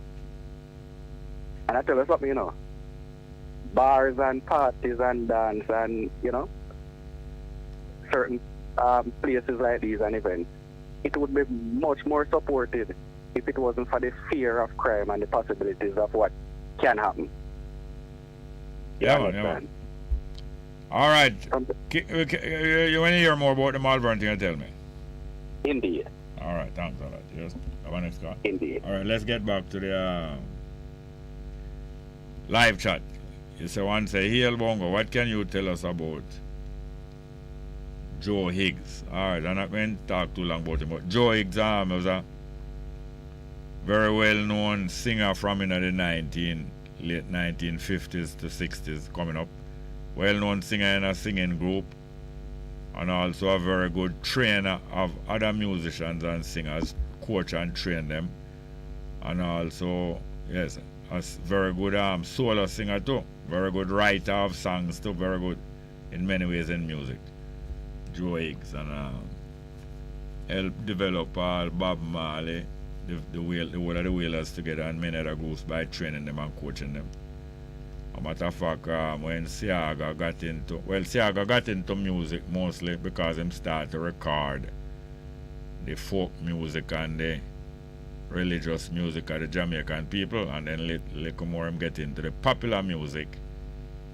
Because from in the early 50s him used to record that music, but by the late 50s now, him start record the popular music, the dance music of the Jamaican young people in West Kingston, and him first hit was a music by Joe Higgs and the next young youth named Wilson. Alright, let's get back to the live chat. Don Edward say, again, are we ready for monetary compensation? Talking about reparation. I think that where we are, some other form would be more beneficial as regards reparation. Sister D. Ruben said the caller talked about value for reparation. The value at the time of abolition of slavery, the value at that time was 20 million to the owners, which in this time is valued at several billion. And that's how it will start, plus damages also. Yeah. Apart from what them gain, them damage was plenty in addition to that. Johnny Johnson said the triangular slave trade. Same ship, different trip. In other words, that one ship is making many different trips and earning money over and over and over. And continues. Port drop off, an African Port drop off of African money. Recompense can be free tuition. In other words, the ways to compensate for those hardship can be the organizing of free tuition among other people, free mortgage. In other words, making it easier for people to purchase property with a house or land, burials, free land, reparations, repatriation. And if Johnny Johnson's pointing out that Ukraine is now getting reparation. Leon Robbins said, I would like to know how much a life value and to be paid for. Anyhow, our colonizers would have to be removed and become powerless for true reparation. Sister D. Ruben said, for the cause to be attenuate depression of the people, for the cause to attenuate oppression of the people, reparation should also include the handing over of land to each parish to benefit each community's upliftment denied to them. Young Precious said, blessings, Uncle Bongo Jerry, enough love and respect again. Pittsburgh is in the building, up and running again, my general. Mr. D. Ruben greeting Leon Robinson said, a life is priceless, a human life is priceless, and the generational cost is unestimable. True. Who can truly know left unhindered? In other words, if we were not hindered and interfered with, who can know what the Pinnacle community would have attained if it was not interfered with and risen to by now? In other words, many times I'm interfere with people, I'm interrupt them progress and interrupt the level and diminish the level of accomplishment and prosperity they would have by now. That's just one example, Sister Ruben said. Quite true. Cabelant say no videos. Fire. I wonder what them saying talk about no videos. Okay, no video coming on now. Is that what you're saying? Or saying Al Cabelant? Johnny Johnson said, I don't understand how MP Hannah, that is Lisa Hannah, calling for Bob Marley to be national hero. I overstand her and her husband trying to destroy Pinnacle, Rasta land, by evicting Rasta, joke business. Yet the gang word, in other words, Bob Marley's worthy of being considered a national hero by this texter. But at the same time, don't want to hear about it from Lisa Hannah because of her and her husband involvement in owning and developing the Pinnacle land, which in regard should be returned to the people who were chased off the land, the Rastafari community. Annette Brown said, morning teacher Jerry. Johnny Johnson said, video up again, Bongo Jerry, live and direct again. Okay, thank you for that. Al Cabelant say, Rwanda is the country that the president is visiting Jamaica sometime soon in the next days or so. Johnny Johnson also says Rwanda, and Dan Edwards comedians also Rwanda. Also Chopo exclusive. So Rwanda, His Excellency Paul Kagame, that's the name of the president that is coming to Jamaica from Uganda. His Excellency Paul Kagame. Marlon Lewis say also the young plants are in the nursery. So nurses still nursing. What a big point that, man. True. The nursing really is not too far from the agricultural pursuit. True. Jahines Liberty say, Bongo, Dale Holness is a Democratic politician in Fort Lauderdale. Do you know if he's connected to Andrew Holness in any way? I don't know. I heard of that guy, a Jamaican who win a seat in Congress in Florida. David Minot say, yo, Father Jerry, bless up body man. Bless up body man Dave from husband, Stuart Clarendon. It's great listening to you. Okay. Dave Minot is body man Dave from husband Sport. Okay, nice. Good. Yeah, man. Jahines Liberty say, was searching through the internet but not much information coming up. Also found that Dale Holness' daughter was a prominent role in the Democratic campaign, is jailed last year for thieving COVID money. I think I did hear that also, yes. Marie Wilson said, think she is Holness' niece. Hines Liberty said that Earth theory conversation yesterday was very interesting. Is Meat Chapman bring it up? The reason about whether the Earth is flat or whether the various discussions about the flatness of the Earth or whether we can escape gravity by walking around the world. I remember that discussion. I don't know if it's Meat Chapman. It sounds like him voice and it never strike me. Giants Liberty continue. Murray, the news said his daughter. Yeah. The news said his daughter. Murray was saying the lady was held for stealing money from the COVID funds. Was the daughter the congressman? No, niece, the niece. And then Giants Liberty said no, the news says not him niece, it's him daughter. Then I tell Basco say Bongo Jerry Small by field. Bongo Jerry Bongo Jerry Small play Bongo Man by field. What band was on that track? I'm not sure now. It sounded to me like the Scatterlights on them and that band, yeah. I think it is the Scatterlights. Murray Wilson said 4 extra years that they skillfully took in the form of apprenticeship. That means instead of letting go the enslaved in 1834, letting go, holding them till 1838, was the money they paid to the planters for lost property. It was 4 years, you see? So the 20 million was just for the 4 years. So it valued far more to them. We have a call here. All right, let's get back to the telephone. Good afternoon, good morning, and welcome to the program. Welcome. My deputy needs to beat it.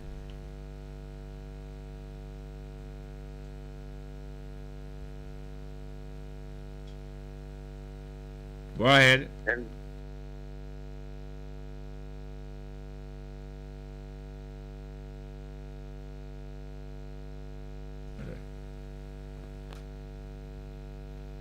Okay. Yes, I want to look for a piece of music to play. And in the meantime, the numbers are 619 1508 619 1508 and 279. Look for them music families. To them 279-8473. 279-8473. Yes, can you imagine for us to really get rid of this burden that we still have on us of these exploitative forces from hundreds of years ago, plus the new forces of the exploitative politician of little less than 100 years. Going to take a lot of concentration. Let's get back to the telephone. Good morning and welcome.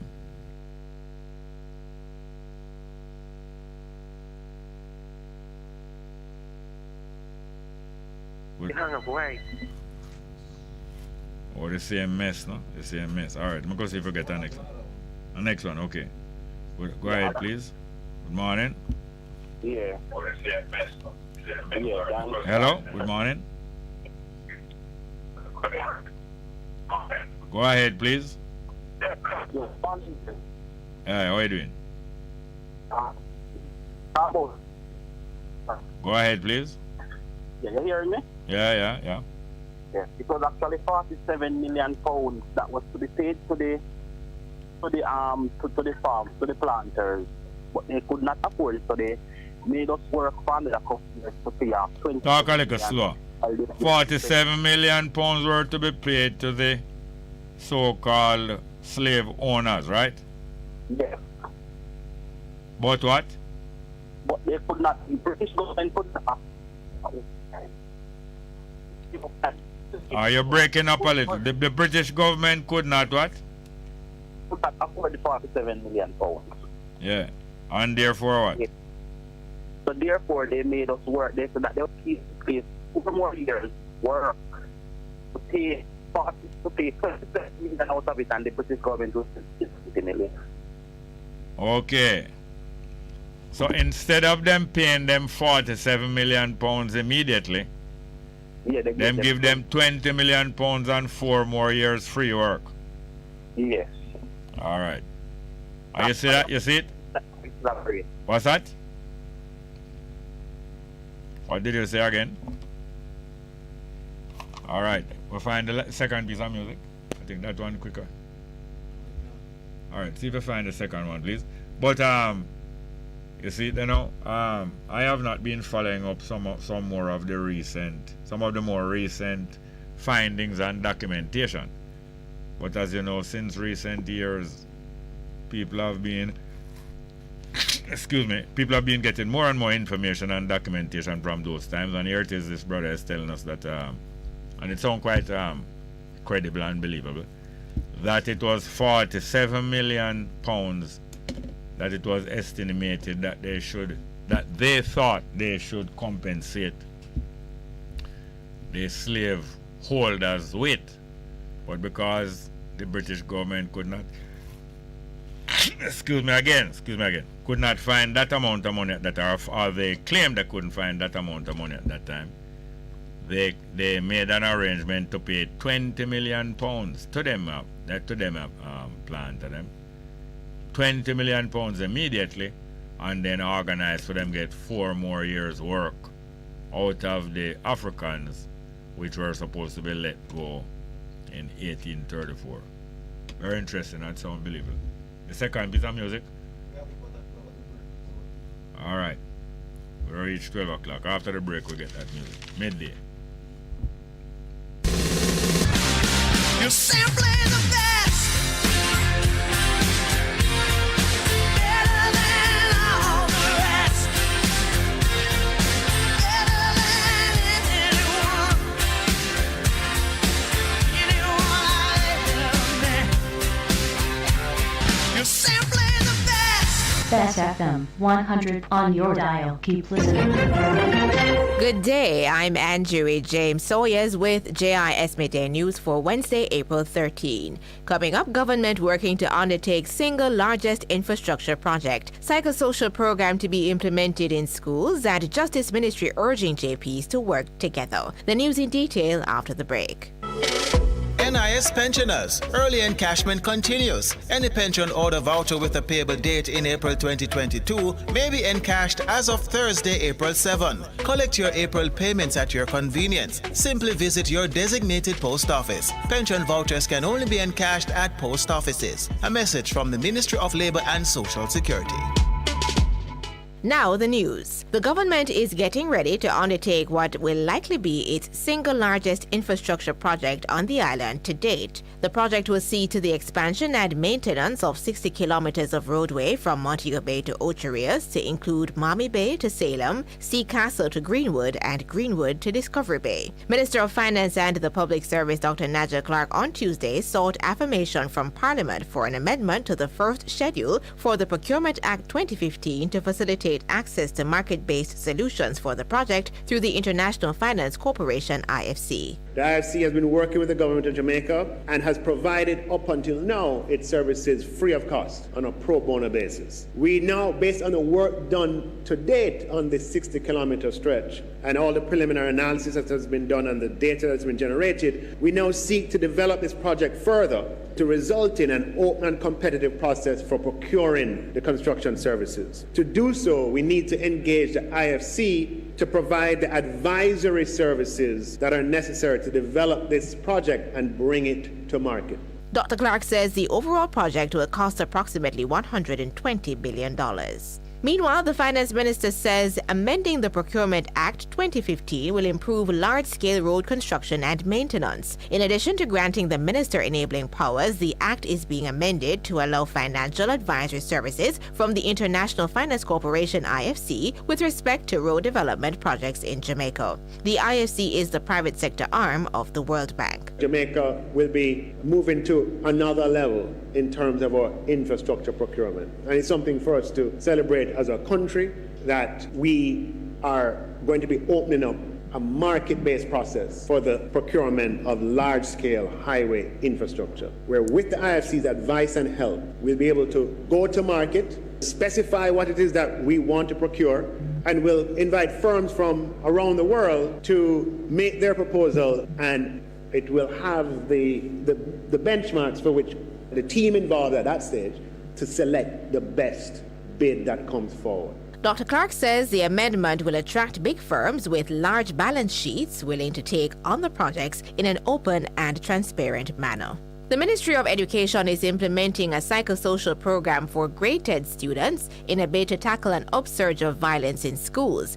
Education Minister Favour Williams says the isolation of students caused by the COVID-19 pandemic had an impact on this cohort, noting that the transition to face-to-face classes has been challenging for these students. We have developed a model that was shared with all schools, and we ask that the focus be given to our high schools, and in particular our fourth form students in this first round of these psychosocial and socio-emotional learning activities. The initiative is being rolled out in 2-week intervals, April 6 to 13 and April 25 to 19, under the theme Embracing a Winning Well-Being. Schools will have the flexibility to replicate and adapt the initiative as the need arises.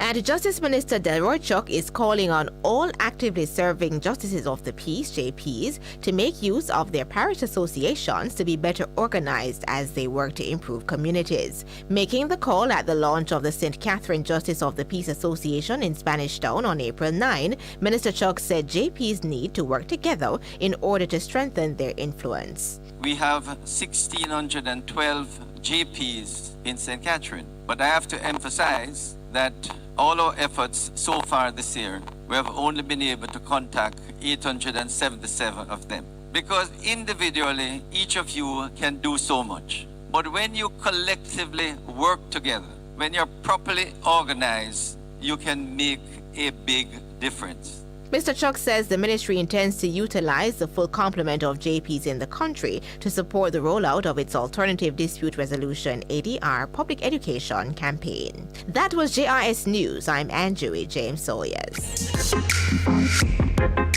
A production of the Jamaica Information Service, the voice of Jamaica.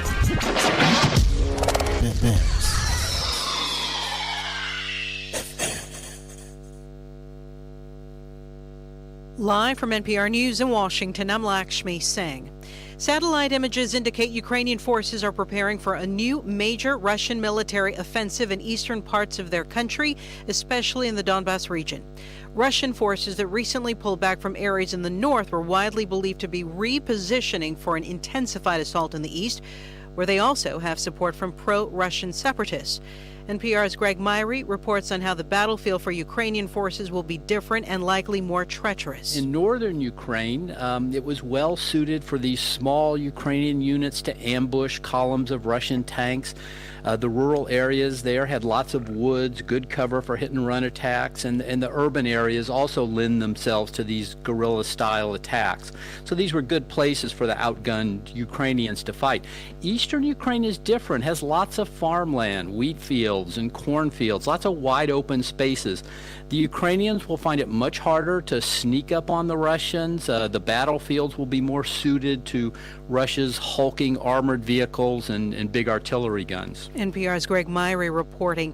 2 men accused of impersonating federal agents will be released while they await trial. NPR's Kerry Johnson reports the Justice Department declined to appeal their release. It's good, it's better, but nothing. Live from NPR News in Washington, I'm Lakshmi Singh. Satellite images indicate Ukrainian forces are preparing for a new major Russian military offensive in eastern parts of their country, especially in the Donbas region. Russian forces that recently pulled back from areas in the north were widely believed to be repositioning for an intensified assault in the east, where they also have support from pro-Russian separatists. NPR's Greg Myrie reports on how the battlefield for Ukrainian forces will be different and likely more treacherous. In northern Ukraine, it was well suited for these small Ukrainian units to ambush columns of Russian tanks. The rural areas there had lots of woods, good cover for hit-and-run attacks, and the urban areas also lend themselves to these guerrilla-style attacks. So these were good places for the outgunned Ukrainians to fight. Eastern Ukraine is different, has lots of farmland, wheat fields, fields and cornfields, lots of wide open spaces.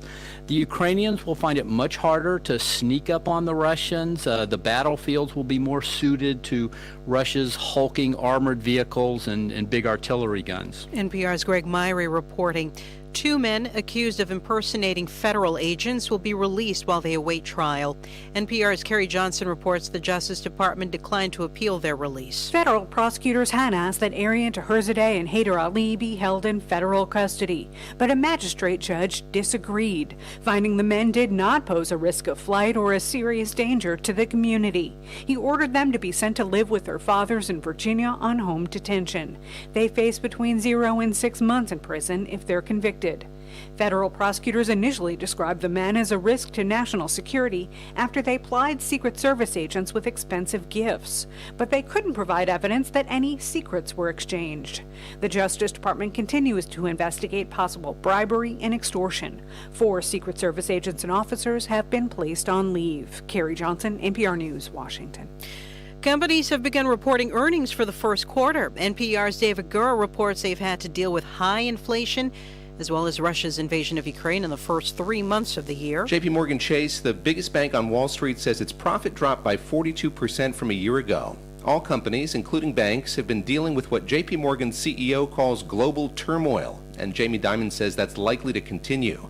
Dimon says he sees significant geopolitical and economic challenges ahead due to high inflation, supply chain issues, and the war in Ukraine. JP Morgan has been cutting its ties to Russia, and it's also preparing for the risk of a potential recession as the Federal Reserve gears up to hike interest rates aggressively to fight inflation. Several other big banks report earnings on Thursday, including Wells Fargo and Goldman Sachs. David Gura, NPR News, New York. The Dow is up 138 points at 34,359. This is NPR News. The Associated Press is now reporting suspected tornadoes in central Texas left nearly 24 people injured. The twisters are part of a storm system that may generate more tornadoes and damaging winds today. Chuck Smith with member station KDAQ reports thousands of people lost electricity after storms struck overnight. Thunderstorms and strong winds struck neighborhoods in Shreveport and Bossier City, Louisiana, causing damage to many homes and businesses. But it's unclear if any tornadoes touched down. Meteorologist Davian Hill with the National Weather Service offices in Shreveport explains. As of now, we don't have anything confirmed, although we do have damage. But we will be doing surveys over the next couple of days to make a confirmation on tornadoes, but it's still preliminary at this point. Damages include downed power lines and fallen trees. For NPR News, I'm Chuck Smith in Shreveport, Louisiana. The White House says President Biden is announcing a group of federal judicial nominees who, if confirmed, would break racial barriers. The candidates include possibly the first Asian American judge to serve on the 7th Circuit, the first Hispanic judge to ever serve on the 9th Circuit from Washington State, and the first Hispanic woman selected to be a federal judge in the state of Illinois. Administration officials say this is Biden's 16th round of nominees for federal judicial positions. The Dow is up 144 points at 34,366. The Nasdaq is up nearly 200 points, for nearly 1.5%, and the S&P has risen 28 points, more than 0.5%. This is NPR News. There's a lot going on in the world. On It's Been a Minute, we help you make sense of the news and culture through conversation with actors, musicians, authors, and journalists. Join us every Tuesday and Friday. Listen and subscribe to It's Been a Minute from NPR.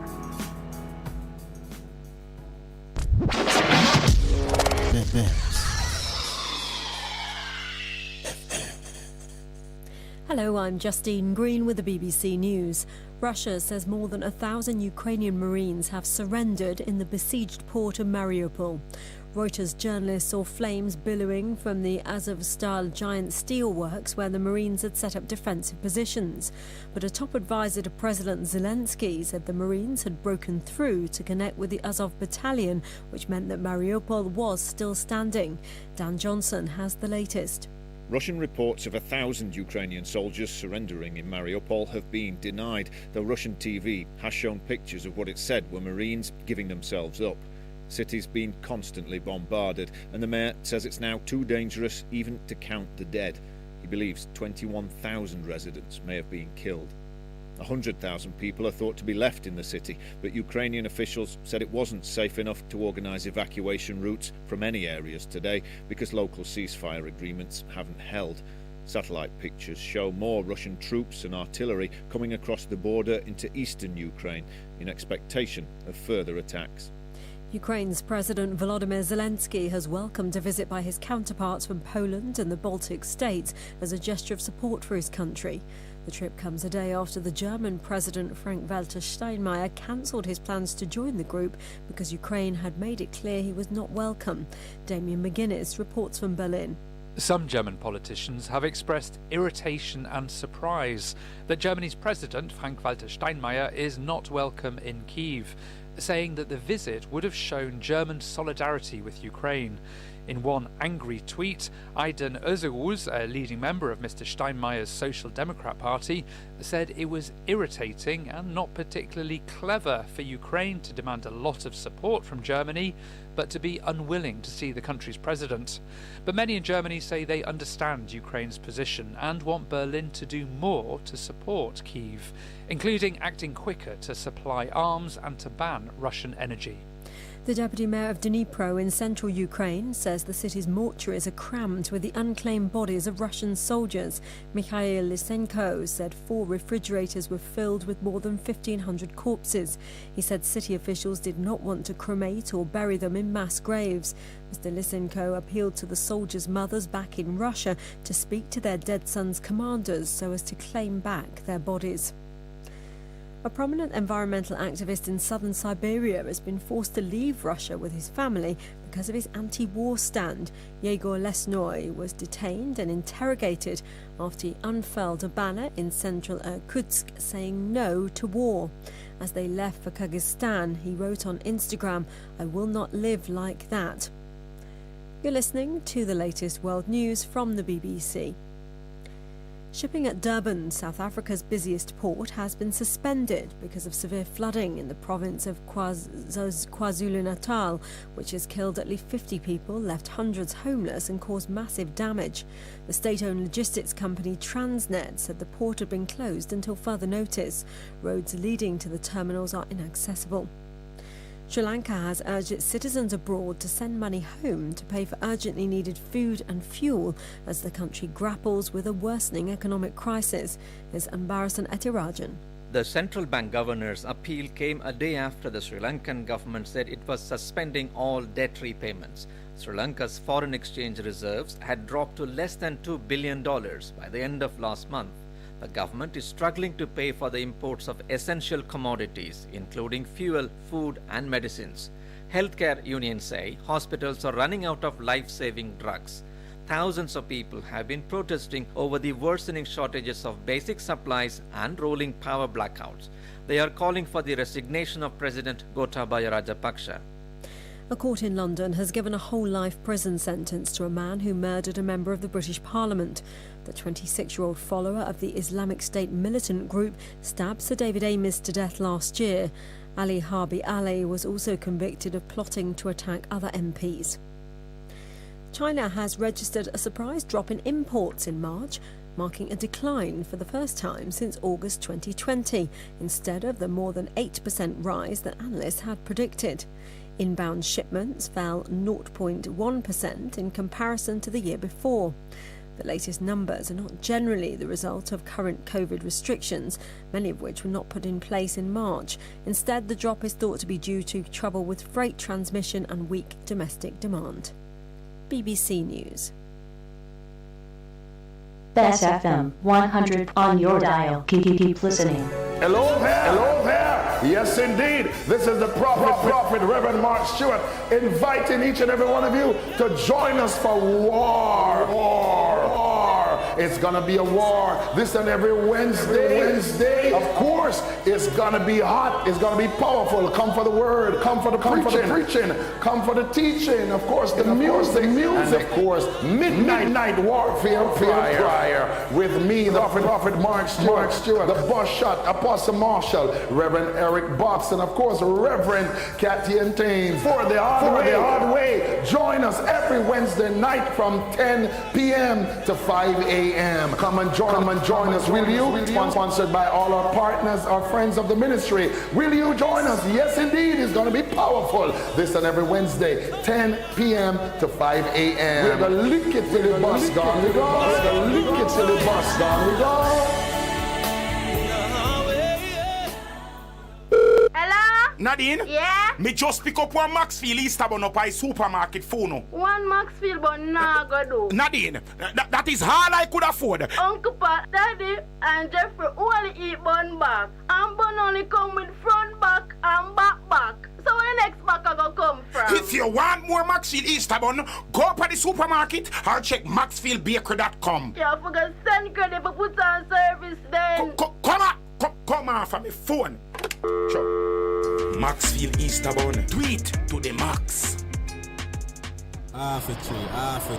One already, 200. Ready, mama. Ready. Is this the confusion you feel when trying to work your way through medical systems in Jamaica? Try a dose of Ask Dr. Mary every Thursday at 5 to 6 p.m. Let Dr. Mary help you understand your medical problems and bring you to a calmer place. Just pay your dues, my friend. Take my medical news. Oh, doctor. Come to meet my patient. Oh, doctor. Come to meet my patient. Oh, doctor. The Aeronautical School of the West Indies presents Squawk 876, a fun and informative program where you will learn about flying, aircraft systems, weather, maintenance, and much more. Tune in to Bess 100 FM this and every Wednesday at 5 p.m. to 6 p.m.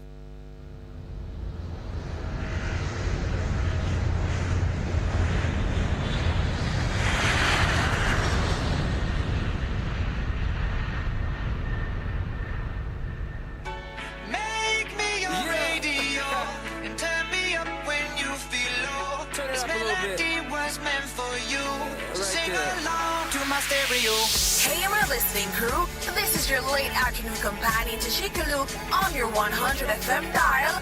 Make sure you tune in and turn up every Tuesdays from 5 until 7 p.m. for ODAWTL. That is on the ear with me, yours truly. A program that will leave you inspired, entertained, and informed. With credit giveaways each week. Street Link, where we go in the streets to find out from the people what is hot and what is not, and so much more. And guess what? You can now voice your birthday shout-outs on our WhatsApp line at 876-438-9442, and we'll play them live on air. So what are you waiting for? Turn up Tuesdays from 5 to 7 p.m. right here on Best 100 FM, the station that is sizzling every day. It's good, it's better, but nothing beats. Best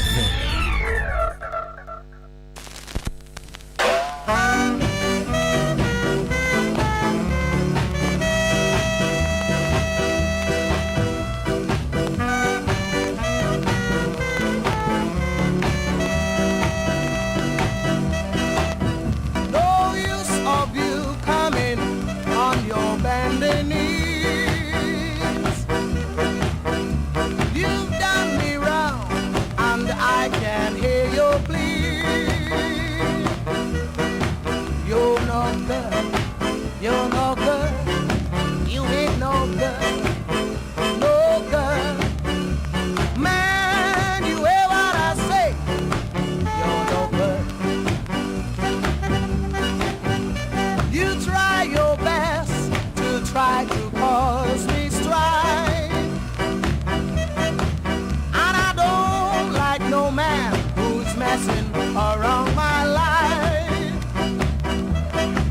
You're no good, you're no good, you ain't no good. You hear what I say, you no good. Man, you hear what I say, you're no good.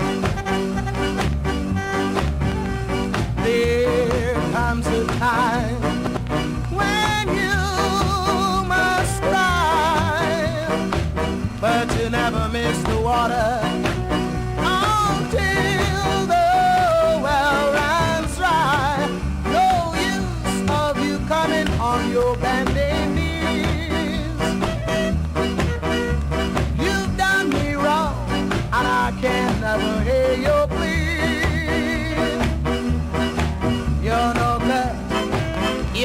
no good. Man, you ain't no good. You're no good. Man, you hear what I say? You're no good.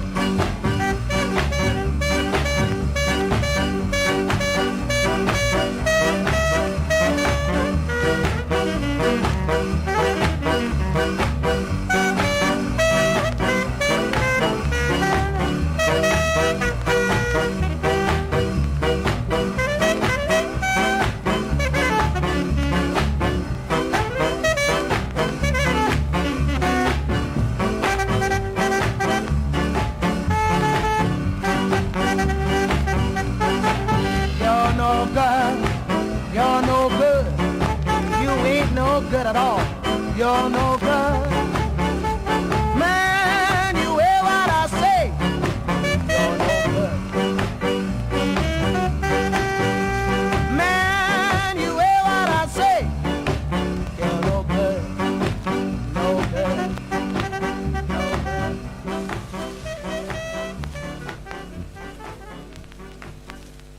Yes, welcome back to the program, and we're into the second half of the program.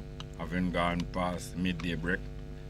And that's the sound of Jackie Opel, special request. When I play, we generally speaking not playing a request for a little while, for a few days or weeks.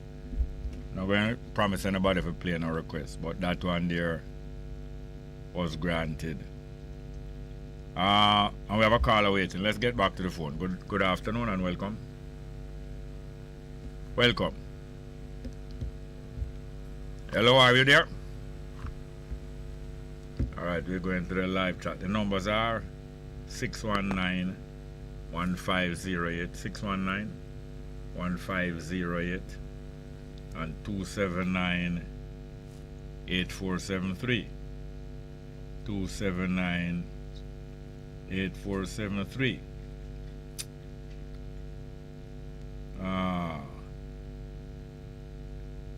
Kean Brown say, well, alright, live chat.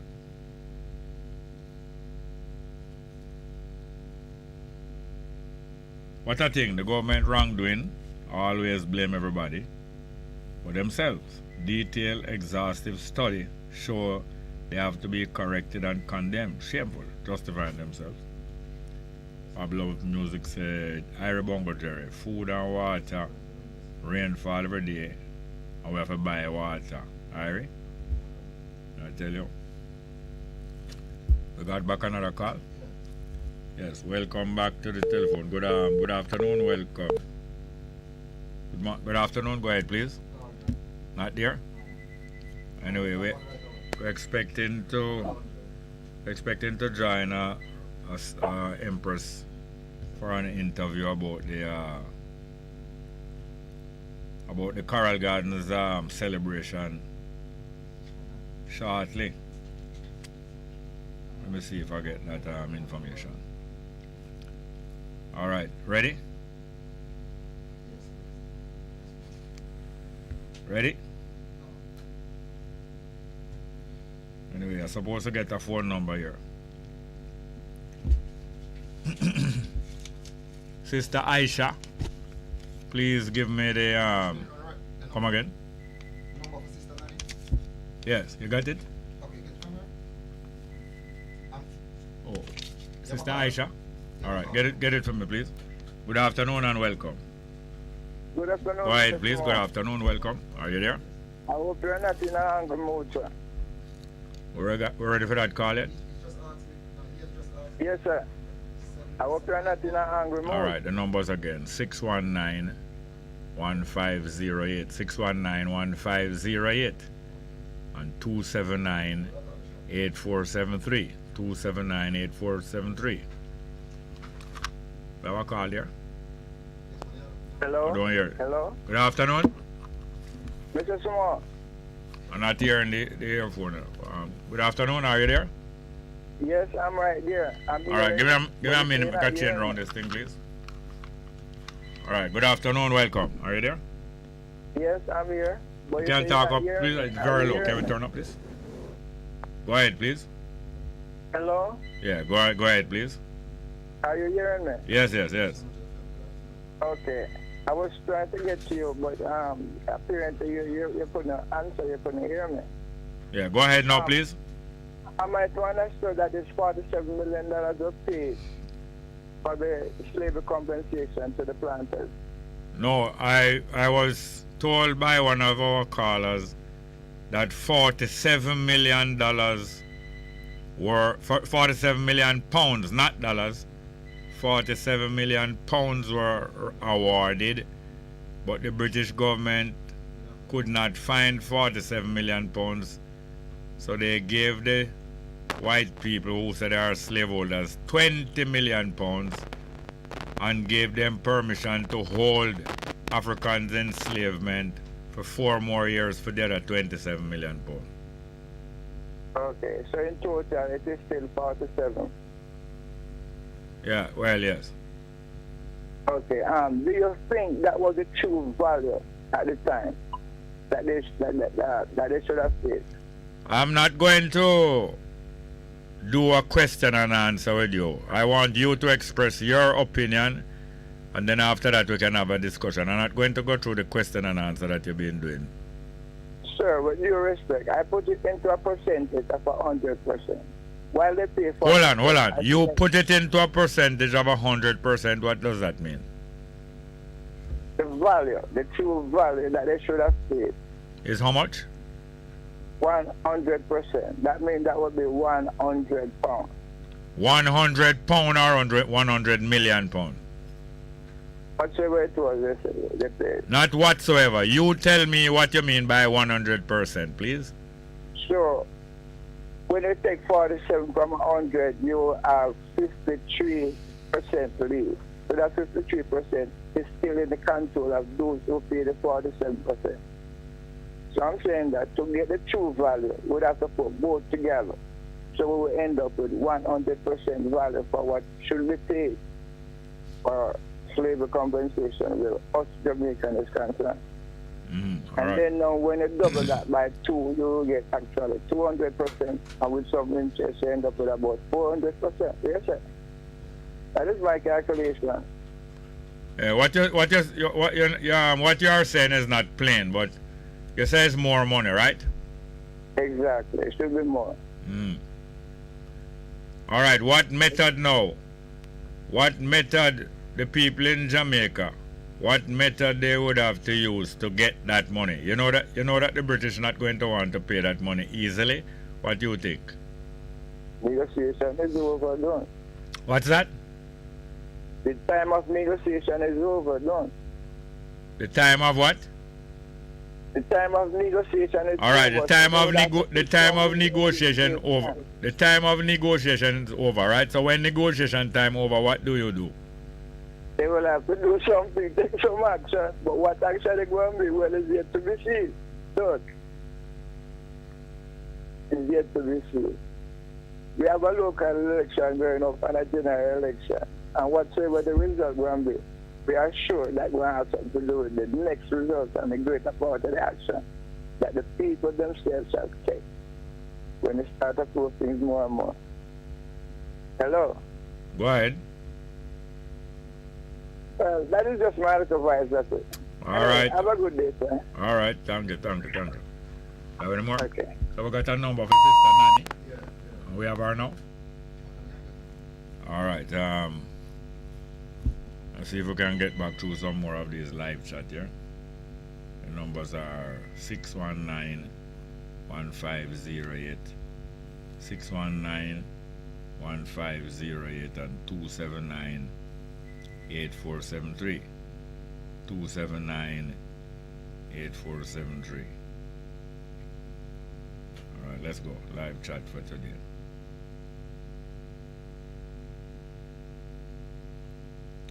Al-Kabolan, okay. All right, let us get to it now.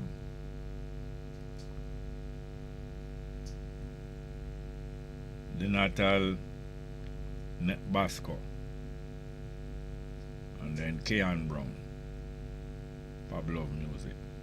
We're not getting any more live chat. I don't understand why. Have another call? All right, let's get to this call. Good afternoon and welcome. Good afternoon, welcome. Yes, good afternoon. Hello, this is not Sister Nanny. Yes, it is. How are you doing, Sister Nanny? You I are. am great. Yes, you are the. Are you the secretary or the chair of the Choral Guard? Secretary of the Rastafari Choral Guard Benevolent Society. All right, let me just write down that you are our guest here today, Sister Nanny, right? Yes, my brother. All right. On what date are you going to keep this function?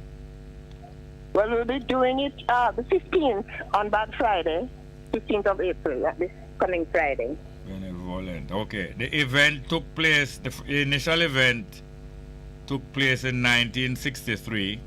Yes, on April 11th and 12th. Yes. The Holy Thursday was the 11th and the 12th was the Bad Friday.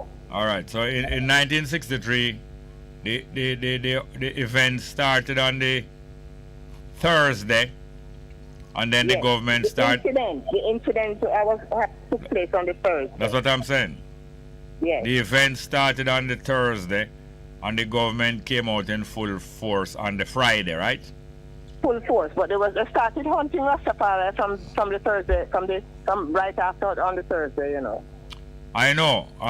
Yes, right. But the Bustamante came down now on the Friday and made his declaration. When I said down, it is only referred. Montego Bay from Kingston. Yeah, it's only referred to as down, but Montego Bay is no lower than Kingston. But it's just an expression that people use. Indeed. You know, when they want to rank places and people, they say you go up or you go down.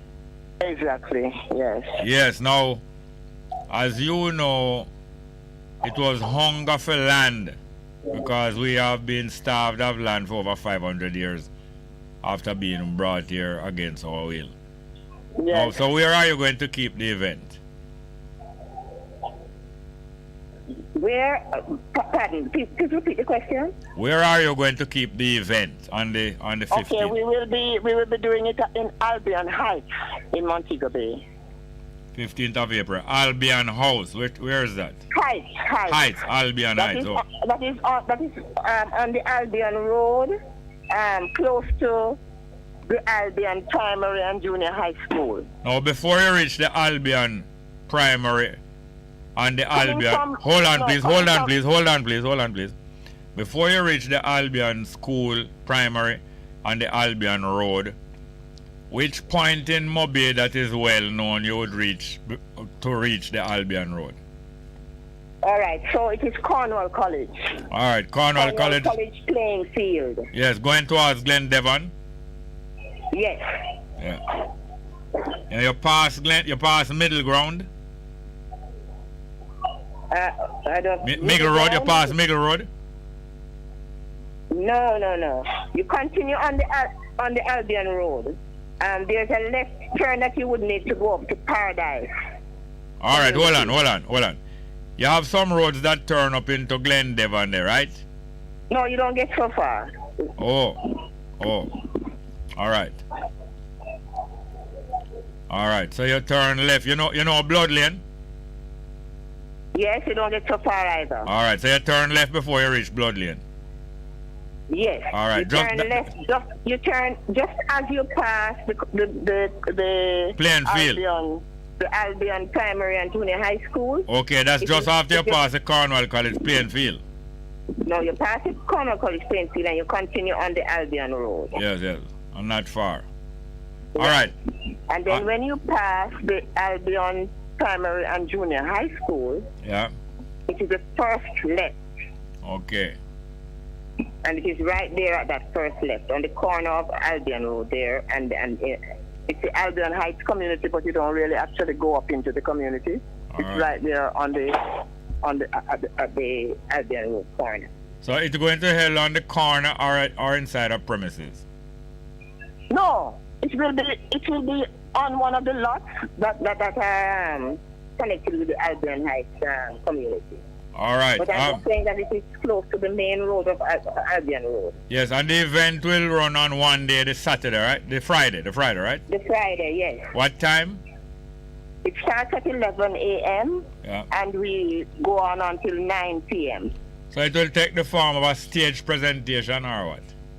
Yes, so it starts with some activities for children in the morning. And by 1 p.m., we will do the elders banquet. Oh. And by 2 p.m., we will start with the speakers forum. All right, hold on 1 minute. Now the elders banquet is the usual feeding of the elders that usually take place at places like Pit 4. Yes, the survivors of the atrocities. So who will be put? Is it Naya Bengue House will be putting on the feeding of the elders or the Choral Garden? No. The Rastafari Choral Garden Benevolent Society is the host of the event. All right. So I understand that a few years ago, 2 lots of land were given to the Benevolent Society in what area again? In Albion Heights. Oh, it's the same place? The same place? The same place. That's where we're really doing it for the first time. Okay, I understand that one of the lots of land was to be the site of an old people's care home. Yes, a permanent elder care facility. Come again? The permanent elder care facility. We have started operating an elder care facility, but it's on rented premises in Norwood. So you're going to build a permanent facility for the Rastafari elders or for all elders? For the Rastafari elders, yes. That is primarily for the Rastafari elders. All right. But if there is room to accommodate others, we would not turn them away, you know? Yes. So now, how many of the survivors of the Coral Gardens abuse and the All Island abuse you still have on record? There's approximately between 21 and 23 about there. Yes. And how much money was officially approved for each one of them to receive? Okay, so the trust fund received 104 million, but the survivors have been divided into 4 tiers based on the level of abuses that they experienced. So there's not a specific amount. So within the four tiers, there are different levels of compensation. And you said there's no specific amount for each one? Not individually, but for each tier, you know, you would get each person within a given tier would receive that at equal amounts. But the way how it has been disbursed so far is that every month from January 2020, each survivor has received $100,000 on a monthly basis. So now, none of the people has been given a sum of money for them possession. Yes, that's what I'm saying. No, I'm not talking about. It's lodged to their account. No, I'm not talking about increments every month. None of the survivors have been given an award for themselves and handed over to them. So they have not been. None of them has been received. The amount that is allotted. No, hold on, please. Hold on. Okay? Hold on. Let us keep it simple. So none of them has been given any money personally by the government. They only getting allotments every month. Yes, and it's received in their bank account. Yes, I know, but they have not received any compensation. There's no reparation that has taken place then. No, the amount of money that is allotted to them on a monthly basis is compensation. Yeah, but they have not received it in a lump sum. No, listen. I want the public is learning how the government is operating. So what really happened is that they have not given any individual any compensation or reparation. What they're doing is giving them money by the month, and the quicker that they die is the easier the government will get rid of that person. No, whenever several survivors have died in the process of time, and the balance of the money goes to their next of kin. They signed a document naming a beneficiary or beneficiaries, and those beneficiaries receive the balance of their money after they have passed. Every month, same way? No. When? Lump sum form. Lump It's sum. divided among Hold the on. beneficiaries. So the survivors receiving the monthly 100,000? Yes. Oh, so as long as the survivor live, they will go and receive the 100,000? Yes. Until that 104 million done? Exactly. Very smart by the government. Very smart and tricky. But I know that the Benevolent Society is doing its best.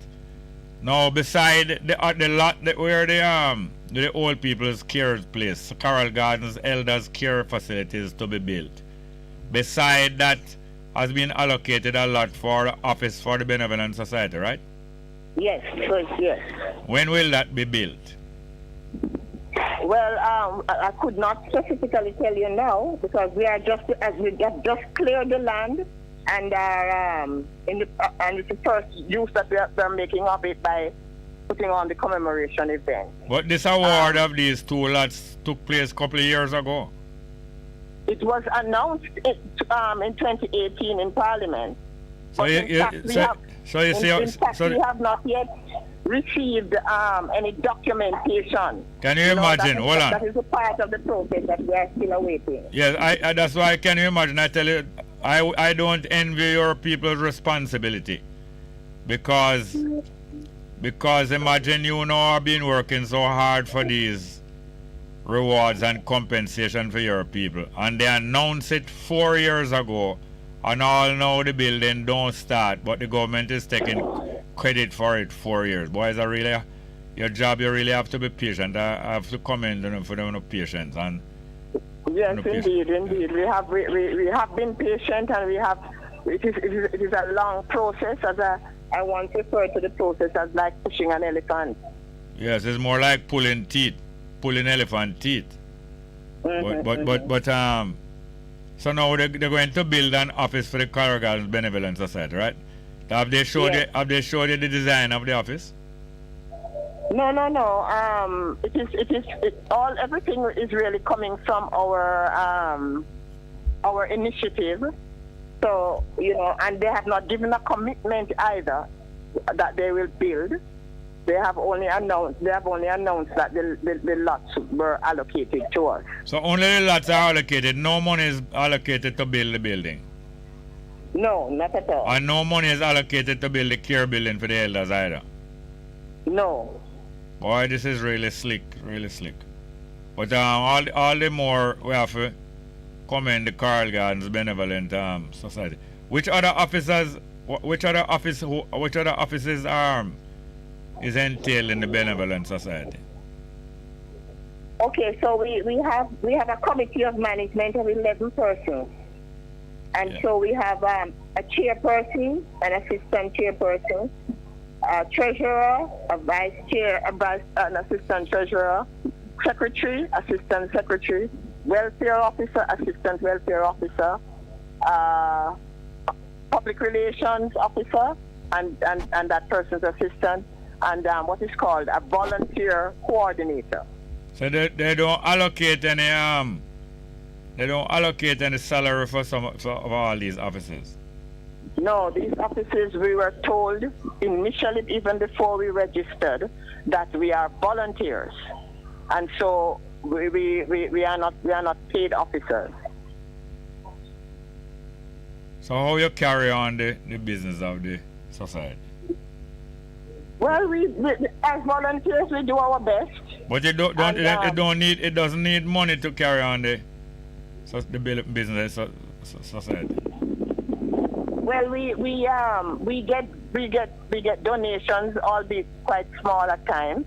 We also they collect dues from our members, and the main operation that we are now undertaking is really the elder care facility, and the government provides a disbursement on a quarterly basis to pay staff and to buy food and other supplies to run the elder care facility. So they have started disbursing that money? Pardon? They have started disbursing that money? Oh yes, we but you are in rent. Opened in April of last year, and we have been operating 1 year now. Okay. And they have continued with their commitment. But you have to be using rented premises. Yes, so far. All right. So the rent is also covered by them. Then tell me something now. The Benevolent Society doesn't see the vital necessity of establishing a museum about this whole history. Oh, definitely. That is part of the recommendations we gave to the government in 2016, a 13-point list of recommendations. Yeah. And what did they do with that? One recommendation that the government should assist us in preserving the history. But the thing, is that of the 13-point list, 3 really refer directly to the victims, the survivors.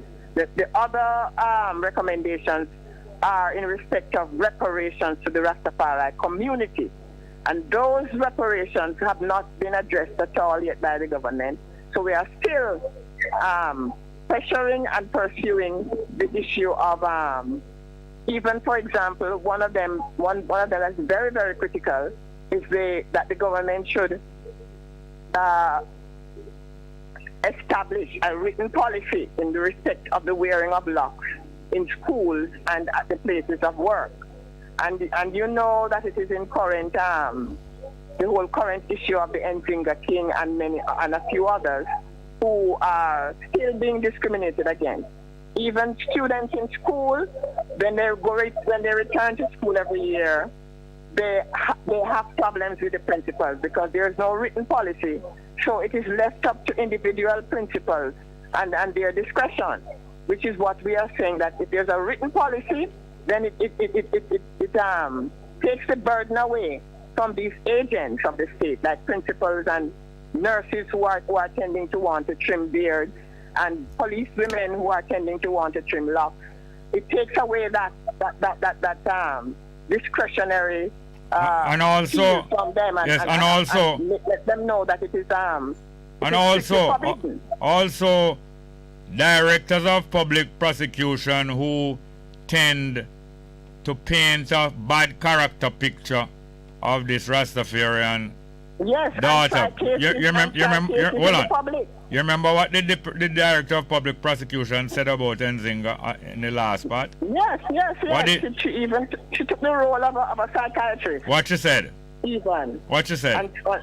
And suggested that Nzinga needs psychological assistance. Yes, and by doing so, you see what a disgraceful thing was done by her doing so? Yes, indeed.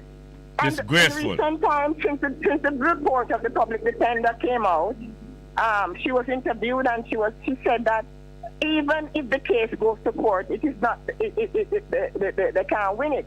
So she has already declared. Yes, that's what she's trying to. She's trying to tip the scale of justice. Yes, indeed, she has. Not on tip the scale of justice. Already done so. Because she know that justice blind, so justice not going to see when she tipping the scale of justice. Yeah, and all of this thing, is just so reminiscent of the Coral Gardens atrocities. Yes. Where the Rastafari brethren were taken up and they were trumped up charges, and when they went to court, the police made up their charges as they went along, yes. And the judges went along with them and gave them prison sentences for nothing at all. All right, well, I'll tell you this. I was 15 years old when the trial was going on, and I was on holiday in Runaway Bay with 4 other teenage cousins. I was 15. And my brother was a young lawyer, just returned to Jamaica and decided to visit my father in Montego Bay, and him come pick us up because I know where we want to go. And we went there. My father was trying the murder case. And we went and visited him in the courthouse in Montego Bay while it was on recess. And he was living in the same building because there's a judge's quarters in the building. And he took us through the whole building, and he took us through and was outlining the case to us. And he told us that the government is trying to use the case to increase the sentence for ganja. Indeed. Because the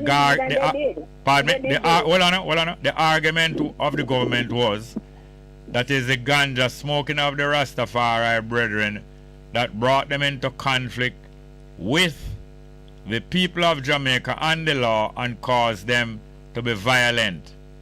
And on the basis of that, and he the judge, apart from telling us his opinion right there, he also gave his opinion that it was not under the influence of ganja that these actions were carried out, and that he does not agree with that that proposition that the ganja is a something that promote violence, and therefore and they increased the sentencing. In those times, I remember the sentencing for ganja was sometimes 30 days, and sometimes they never even used to have to send the person to prison. They would just make them serve the 30 days in the local jail in the parish where the case was tried. 30 days and 2 months and 3 months, and sometimes a few more months, probably a year, for possession of large amount. I can't remember the exact figures, but it wasn't. And they changed it immediately. They changed it immediately after to the smallest amount of ganja, and the first offense of possession of the smallest amount of ganja, 18 months mandatory. In other words, 18 months, and you must serve the 18 months, even if you are a well-behaved citizen for the whole of your life, up to 40, 50 years old when you first get held. And 3 years, I think, for trading and possession of large amount of ganja. So you see how much the tradition of the DPP was laid from that time, and yet we have had many DPPs from in that time who have tried not to interfere in influencing the public in this kind of way, and you know, understand, is a disgrace, and it's a lady that I used to admire. But hear this again now. Who is the liaison between the government and the Coral Gardens Benevolent Society? Mrs. Barbara Blake Hanna. She's the liaison officer in the Ministry of Culture. Oh yes, it was she who did describe the Prime Minister's apology as a wonderful. But you know that proper apologies, especially from governments, names out the nature of the atrocity for which they are apologizing. Oh yes, our initial reaction, even the initial reaction of the survivors, was that it was not a fulsome apology. But since you cannot force somebody to apologize, and since that if we got stuck there, then we would not move on to the point of getting compensation for them. We expressed our opinion and then we moved on. Yes, because what they were doing is blackmailing you. That if you want a better apology, you might get that and 2-0 behind it. Instead of some money and 2-0 behind it, you will get a better apology and some 0 with it. So Holness did not name out what it was that the government had done properly. He did not name out what they had done, and he did not name out that it was his predecessor Bustamante. The main objection or the main criticism that we had about the apology was that he apologized for the Coral Gardens incident. Yes. Specifically, which occurred on the 11th and 12th of April in 1963. Yes. Now, he could not apologize for an incident which Rudolph and his friends went into the Coral Gardens, burnt down the gas station and did the other things. In fact, he should be apologizing for the atrocities which ensued after the incident. That is what. So that is what our contention was, you know? So that is a trick. That is the whole trick. That's why I was appalled. But I just keep it to myself in a little way. when I heard somebody who is identified with the Rastafari movement saying that wholeness apology was a wonderful apology. But anyway, let us leave that there. Now the Outer Many facility at one time was dangled before the Rastafari, before the Rastafari community and the Coral Gardens community. What become of the Outer Many? Well, the Outer Many proposal was made by the public defender when she submitted her report in 2015, stating that in fact the Rastafari victims needed to be compensated and the community should be compensated as well. So the Outer Many proposal was a part of was a recommendation which would assist in reparations for the community. Yes. You know, and she also, the public defender, recommended that the government assist the Rastafari community to obtain a commercial license for ganja production and assist with us in terms of technical assistance and licenses for export and so on, you know. Licenses for export of licenses for export of ganja. Yes. Yes. But at that time, the industry had not reached the stage of development as it is now. So all of that was conditional upon the industry being developed. All right. Now hear me now. And what did the government and therefore the government has been able to dodge that one? All right. Yes. Now, whose constituency, these 2 lots of land that you have been promised, and where you're going to keep this function on Friday, whose constituency is it in? It is in Dr. Horace Chang's constituency, and he is the member of parliament who the Prime Minister assigned to negotiate with us initially. So he then at the same time of making the apology in 2017, the Prime Minister said that the public defender should conduct a social inquiry and on all the victims that were listed that we had submitted to them, and the member of parliament for the area should for which area? For the Coral Gardens area. Oh, so because the Coral Gardens lies in his constituency, he is assigned. He was assigned to negotiate with us. Yes. And then now, these 2 pieces of land belong to who? It is government property. Government property. Now, yes. Did the people in Albion Heights know that these 2 pieces of land was government property? I assume so. I think so. Why you assume so? Because over the years, those lots were occupied by officials who were employed to the government. Occupied in what way? Hold on. Occupied in what way? No, when the houses were first built, the officers of the state were assigned to live in them. Then houses are on those 2 lots? Houses were. What happened to the houses? The property was left unsecured after some time. I don't know the history of that part. What was left? So those buildings have been vandalized.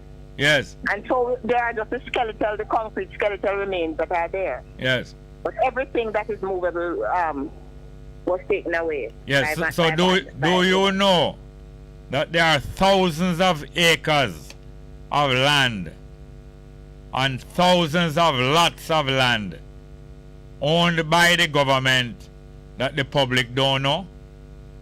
Oh yes, yes, I'm aware of that. And do you know that when politicians get into office, one of the most urgent things that they get down to right away is finding out where the government lands are? Well, that part I would assume they would want to do, yes? Right away. That's one of the first things that happen when politicians win, whether local government office or central government office. They get down and get inside and find out where all the government lands are and where all of the unclaimed lands are. And yes, I know about that part. Yes, and all of the untitled lands are. Yes, yes. Now, was it you, the Coral Gardens Committee, who took Horace Chang and the Commissioner of Police into the tabernacle, the Rasta Tabernacle, a few months ago? No, we don't have control over that. It is the Nyabingi Center. Yeah. So the personnel there would have... So you saw that video? Yes, I saw it. And who was in that video? Oh, well, many persons, you know. So, no, I don't know why you want to name them. I don't know. No, I want to know who was in that video because a very... Yes, they were. Because didn't they take the Commissioner of Police inside there? Yes, that is obvious, yeah, man. That was on the videotape. And then afterwards we saw some playing of the drums in there? Yes. And who were playing the drums? So I'm telling you, I was not there, you know. So I just saw... No, the video we're talking about is the video. Yeah, and I don't want to call names. All right. It is public knowledge. There were some well-known drummers there. Rastafari drummers were there. Yes. And then there were a couple policemen also there playing the drums. Yes. You remember? Yes. And the commissioner was watching with enjoyment the policeman playing the Rasta drums. Exactly. And Horace Chang was watching. As what was repeated when the Duke of... well, that is where we're coming to. That is where we're coming to because that was what was just the icing on the cake. The cake was the drumming at there inside the Rastafari Center. That was the preparation, you know. That was the prior to that, when Prince Charles was here in 2015, yes, I saw a video of him and Camila playing the drums as well. Yes, so all of that was preparation for prepare the minds of the people and to violate what when insult is added to injury. Yes.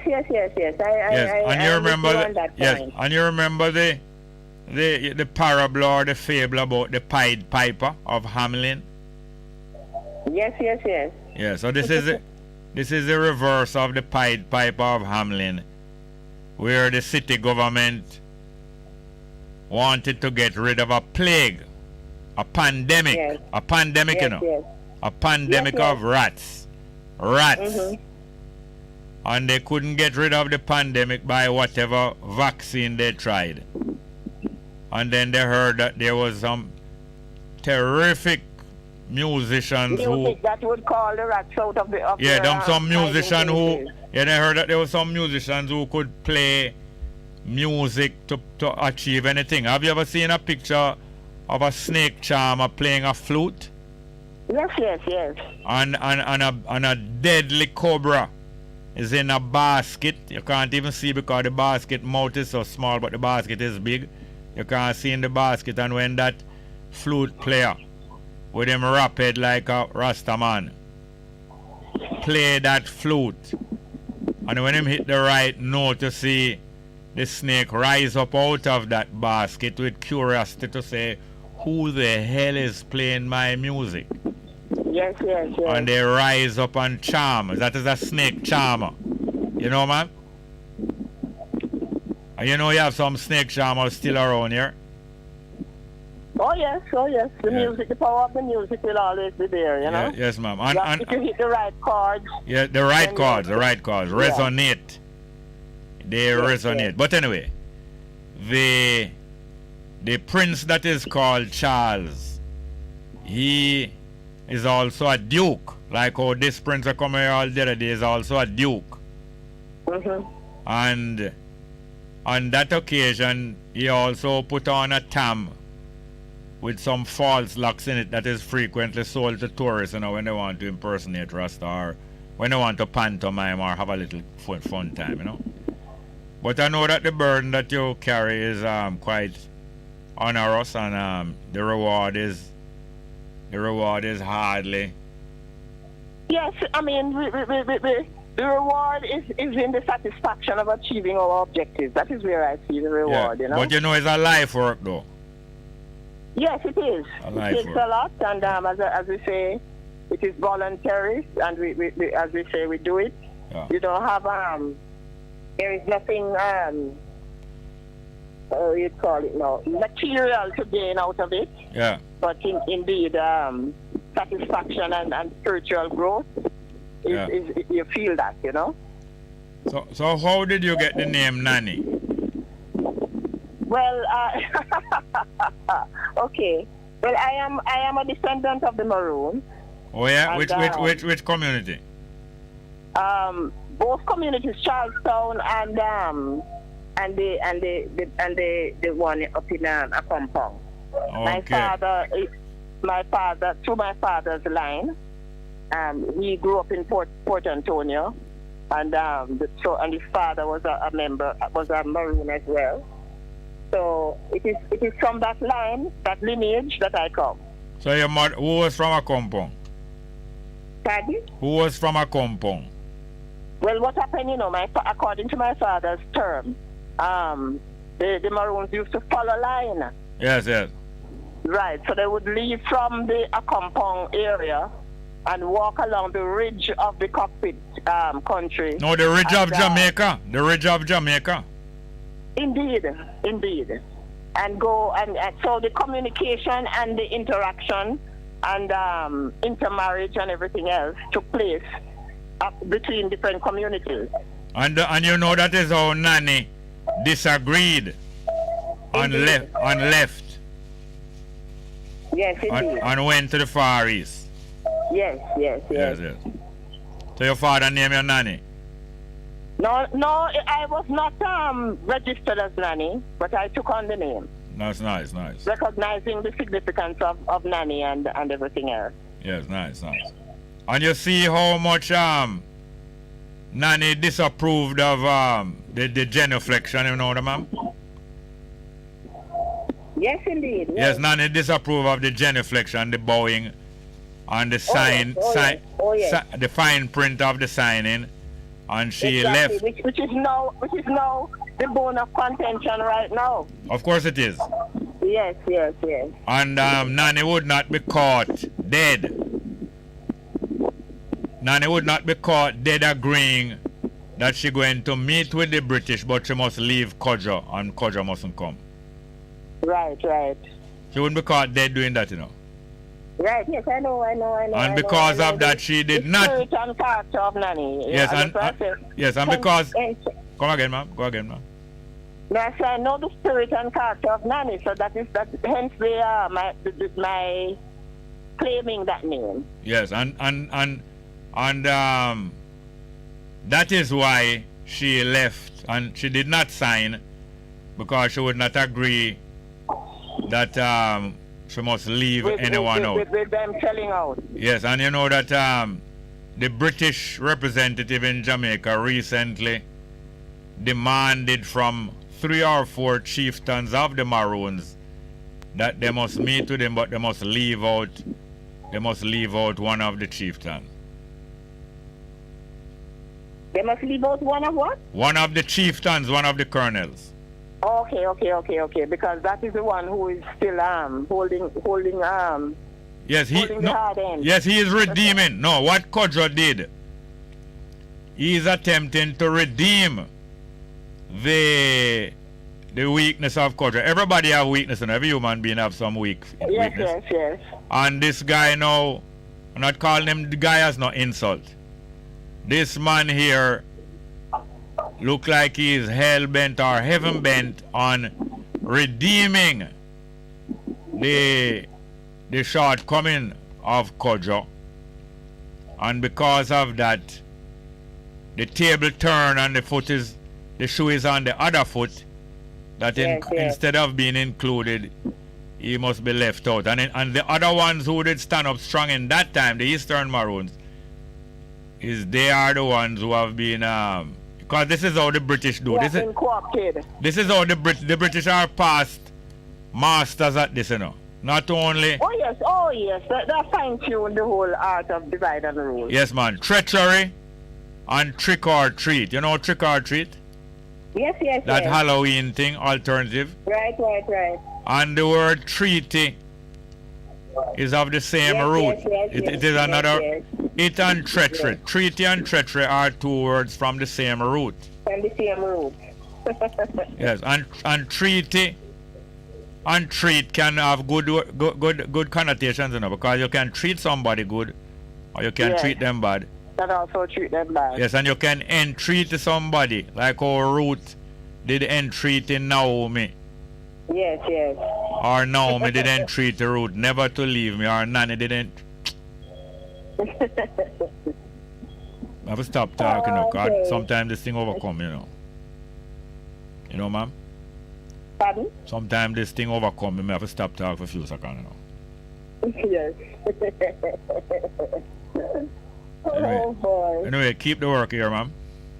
Give thanks, Jerry. All right, so keep your work as well. Yes, ma'am. Thank you. We encourage everyone to support the, what would you call it? Celebration? Can we call it celebration? Commemoration. Yes. Commemoration. 1963 atrocity. Yes, and the celebration of the spirit of Rastafari, male and female. Yes, that we are still enduring. May I tell you, man? Even though the community was supposed to have been wiped out. Yes. We are here still. We are still here. And they are attempting to divide just the same way that the Maroon community and many communities over the thousands of years have been ruled by division.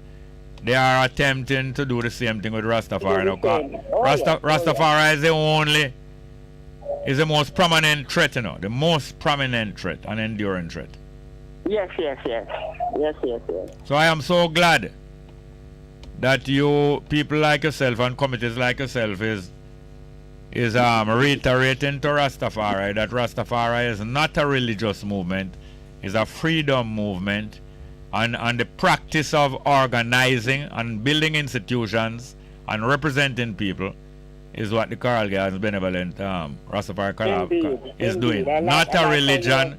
This is a liberation movement. No, not a religion. It's a way of life. A way of life and a school of thought. Exactly. Well, thank you very much, Nanny. Yes, you're welcome, Jerry. And take good care. Thank you for having me on your program. Yes, ma'am. I'll repeat the venue and the time for me, please. Okay, so the venue is at Albion Heights on Friday, April 15. The event starts at 11 a.m. with, activities for children. We're planning to teach them some drumming, and they will have a little fun too on a bounce about, right? And when it comes to 1 p.m., we will have the elders banquet, and thereafter we will start the speakers forum. The speakers, the guest speaker is Dr. Michael Barnett of UWI, and we have other speakers like Ras Ivy who will be paying tribute. The theme of the event is tribute to our freedom fighters, and Ras Ivy will be paying tribute to our fallen soldiers, those who have passed on. We will also have an address from Kamau Janai.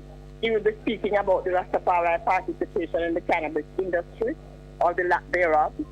And we will also have a representative from the Luminaire Secretariat informing the public about the Lumi and its intention and how to go about, dealing with that currency. By the way, and, I will also give an update on where we are with the negotiations with the government. And First Man will give us a short address on the Rastafari centralization. The Rastafari movement needs to come together in order to achieve the stated objectives that we have. So those are the areas that we'll be focusing on.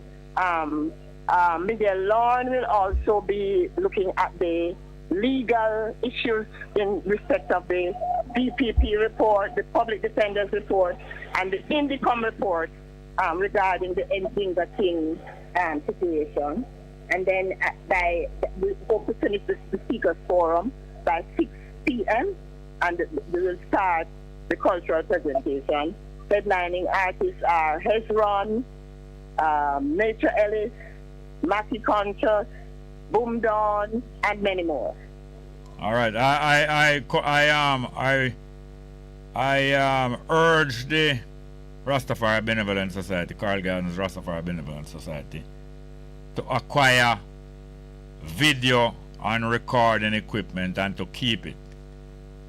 Yes, well, we have been paying videographers, and we have previous commemoration events on record. Also, I should point out that we asked for a contribution of $500 for adults to come into the event, and children under 12 years old coming free. All right. Well, thank you very much again, Sister Nani. Yes, thank you also, Gary. Take care. Well, thank you very much. Yes, that was Nani, Sister Nani of the Carl Gardens Rastafari Benevolent Society, putting on the commemoration of the events and outcome of the Carl Gardens debacle 1963. All right, I think we have any calls there. Let us get our call. Let's get to the telephone, please. Yes, good afternoon and welcome. Not there? All right. What else again now? Next one again. Yeah. Sister D. Ruben, say, you see how long it had them a draw out Carl Garden reparation, yet them can hand out Royal Reed 28 million so quick? The haste for him to face justice put back till 2023-24. Bess says payment was lump sum. It put back to 2023. I thought it was in May. Thought it was coming up in May. Some news come out today. And she continued. The judgment by the DPP to malign Nzinga must be redressed in court, and DPP to resign her post as she show her corruption and lack of purpose. Well, I don't know if we can safely put out a statement like that, and in protection of the station, in protection of this radio station, and even the listeners and callers, I think we should withdraw that sentence and apologize for that sentence. Let's get to the telephone. A call here? Yeah, bless her, Jerry. Welcome. Yeah, man. See, when I look on the whole situation, the Coral Garden thing, it just sum it up. You see, when you look how them deal with the Royal Reed thing, and how them deal with the Coral Garden thing, the people reach a level with them Bilal and infirm, because I infirm, I call that, No, that. To put the rest, to put the 5 Rasta where survive, the atrocity, To put the 5 Rasta in, you understand, and go and collect money off of them head. Yeah. It is a disgrace, to see how them people are dealing with Rasta, It's a Tabby Diamond 9 night a keep, and the man them go lock it off, 9 o'clock, And I say, the man them have to have a permit, And when you look on Tabby Diamond, put the whole of them together, whole of the politicians them together. Tabby Diamond more than all of them to Jamaica. Because if you put the whole of them at Brazil, put Tabby Diamond at Brazil and put the whole of them at Brazil and say, what a man name? Andrew, what a man name? Desmond. Nobody don't know them. You understand? Everybody know Tabby in the world, and Tabby Diamond 9 night a keep up at Brazil, it a keep up at Canada, it a keep up at England, it a keep up at Washington, and everywhere in the world. And it can't keep up at Jamaica, and Jamaica have 5,000 soldiers and 12,000 police. And the man them come lock off the man thing. You understand? Like, I don't know if a pint them approve or what.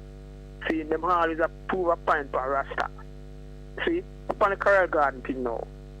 The Coral Garden, Rasta them have family, you know, where them could have built a house or give them the money and make the people and build them house and them can't say, yeah, man, you know, say, that thing had to reach my grandfather. And at this, it really get out of it. Film reparation or whatever. The man and build an infirmary and pack up the Rasta them, the 5 Rasta and wait for them dead. See? And yeah, hear me, Ross? You see, through the interview was take so much time, like 3/4 hour.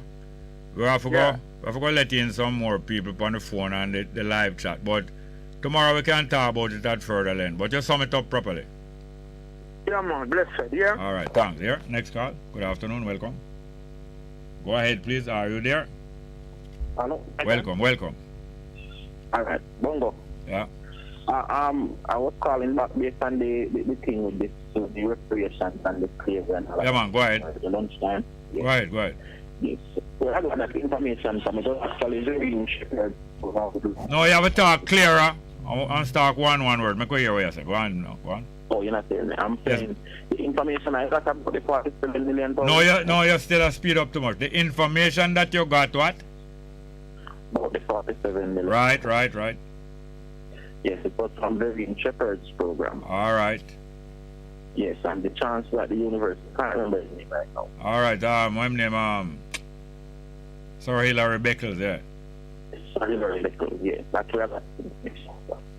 That's great. Thank you very much, yeah? Yes. Good. All right, we have more? All right, we're going to go ahead with the live chat.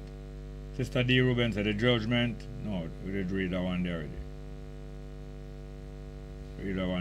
Okay. Kayan Brown says, Sister D. Ruben, the government men, they only just towards them circle, to them one circle, both slave them. Sister D. Ruben, why is the land still government land? Why is the land not owned by Rastafari? The natal Basco to Sister D. Ruben. That DPP lady says she is sticking to her story and not charging the police. Yes, Sister D. Ruben to Kian Brown. Whosoever negotiate and agree to that property without owning the land there. So, with cynical and dirty intent, you know them view to take that property whenever them have a mind. Kian Brown replied to Sister Ruben. Imagine how much land them stealing at so-called crown lands and owner of public beach. Johnny Johnson said, you have to respect Natty Denroy Morgan condolences. He won a farm estate and got a state funeral even if the Orthodox Church didn't officiate. His funeral, I as a priest ordained in 1984, still active, Takelemko said. I couldn't get back on to deliver this as earlier due to circumstantial matters. Remember a request from yesterday, piece of ground by Mira Makiba?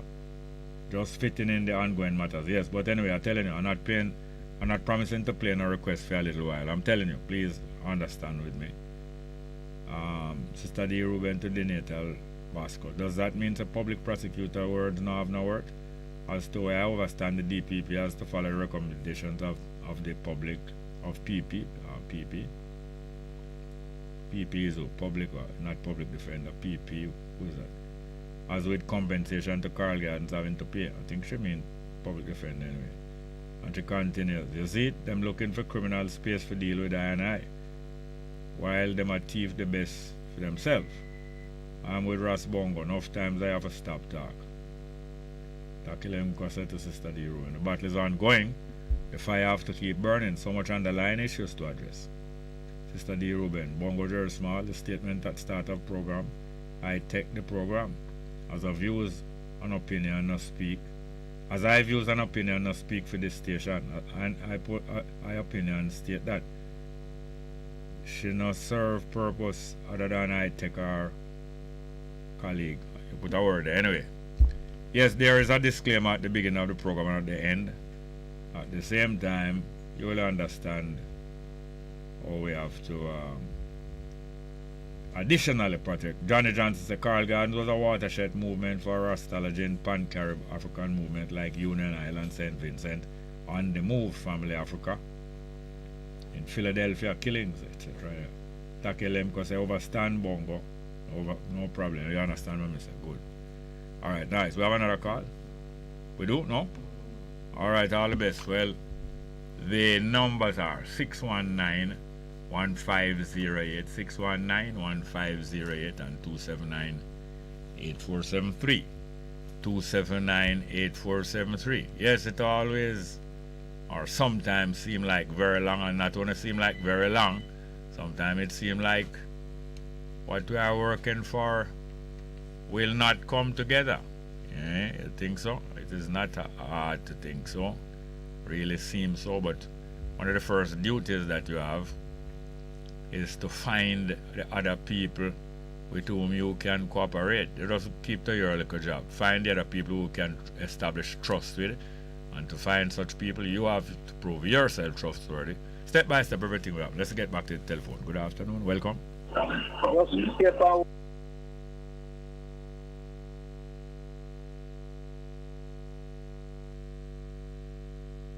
Go ahead, please. You want to join the program? Yeah, man. Yeah, Wagwan. I can call your name? Yeah, man. Ross Eugene Wagwan. Eugene, right. Wagwan. Yeah, man. I want name Nanny. Nanny. Alright, the radio that is beside you. Move it away from you, please. Nanny is a lady, a Rastafarian sister who is... Oh, I have to move away that radio. The radio is going to disturb us. The radio is going to disturb us. We can't work with the radio.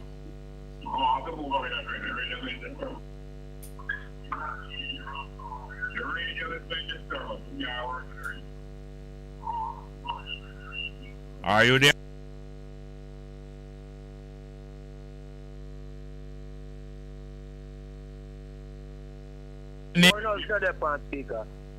The radio.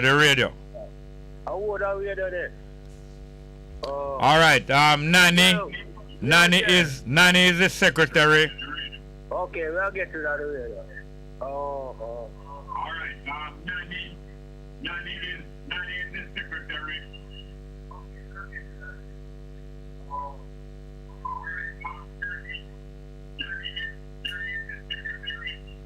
Hello? Hello? Are you there? Alright, the caller not hearing us. Yeah. Nanny, how? Yeah, man. The radio is still there. I can't work with this. The radio is still there. Pull that.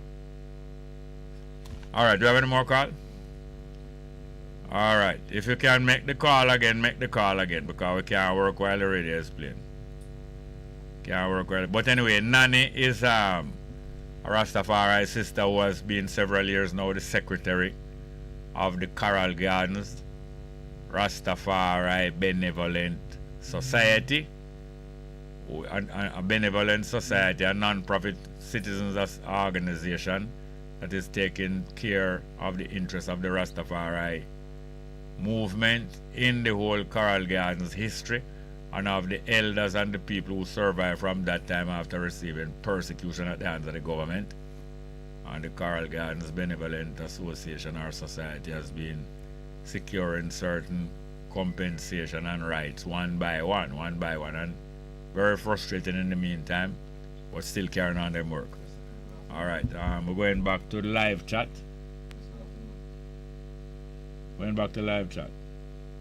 Takilemka. When I'm saying when I'm saying understand Bongo, not about not stating certain words that might get the station in trouble, but about the songs, the request of the songs. Okay, thank you very much for that. Have a call back again. Good afternoon and welcome. Yes. Welcome. Yes, I get cut off a while ago with the thing. It's not that England could, it's about the 47 million pounds. No, England could not sign it, because at the time it was more than the whole GDP of the country. Yeah, explain to the people. Hold on, explain to the people what is GDP. You can explain? I have an idea of what GDP is. It's the amount of money that the country has from the goods and services that it can provide. In other words, the amount of money that the entire population and business of that country produce in 1 year. What they call gross domestic product. Domestic mean which part the world want to live together, and product mean all we want to produce for the year there. gross mean everything come together in a one. That's what them say, gross. Right. Everything come together in a one. What you produce for that year in that country, what you call domestic. Okay. So England couldn't pay that money out of 1 year earnings of England? No, they could not, because when it is checked with today's with the gross domestic product of England today, it should be somewhere in the trillion. All right. So because them couldn't because the taxes because the whole earnings of the country and the taxes for 1 year couldn't pay that money one time, them decide to do what? They decided to pay half and let the slaves work for the other half. All right, they decided to pay half to who? To the slave owners. All right, so you see the trick? Yes. Hold on, let me explain to the people the trick who don't understand the fullness of the trick.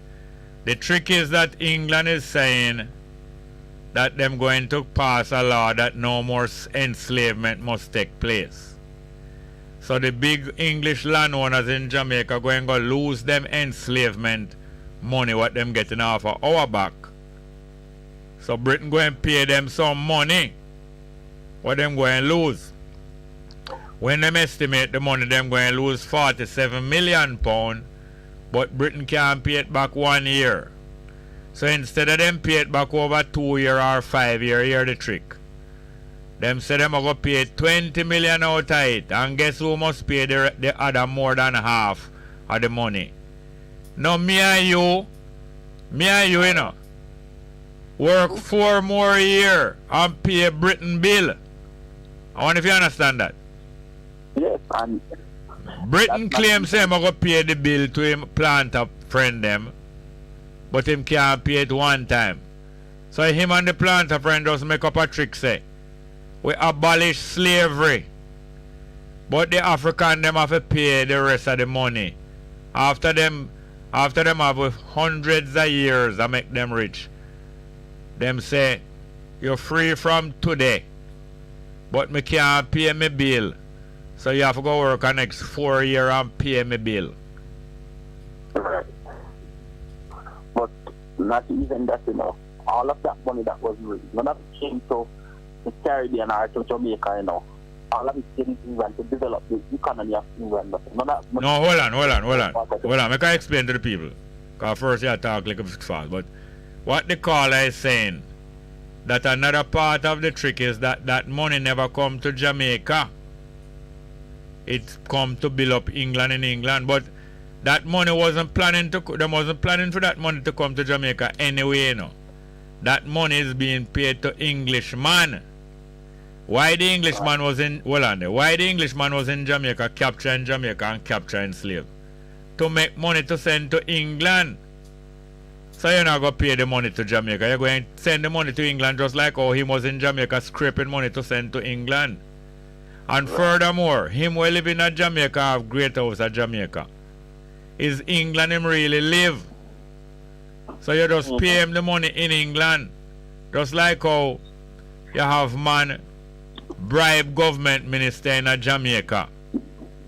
But the government minister said, no give me in Jamaica. Me have one bank account in France. Carrot go put in France.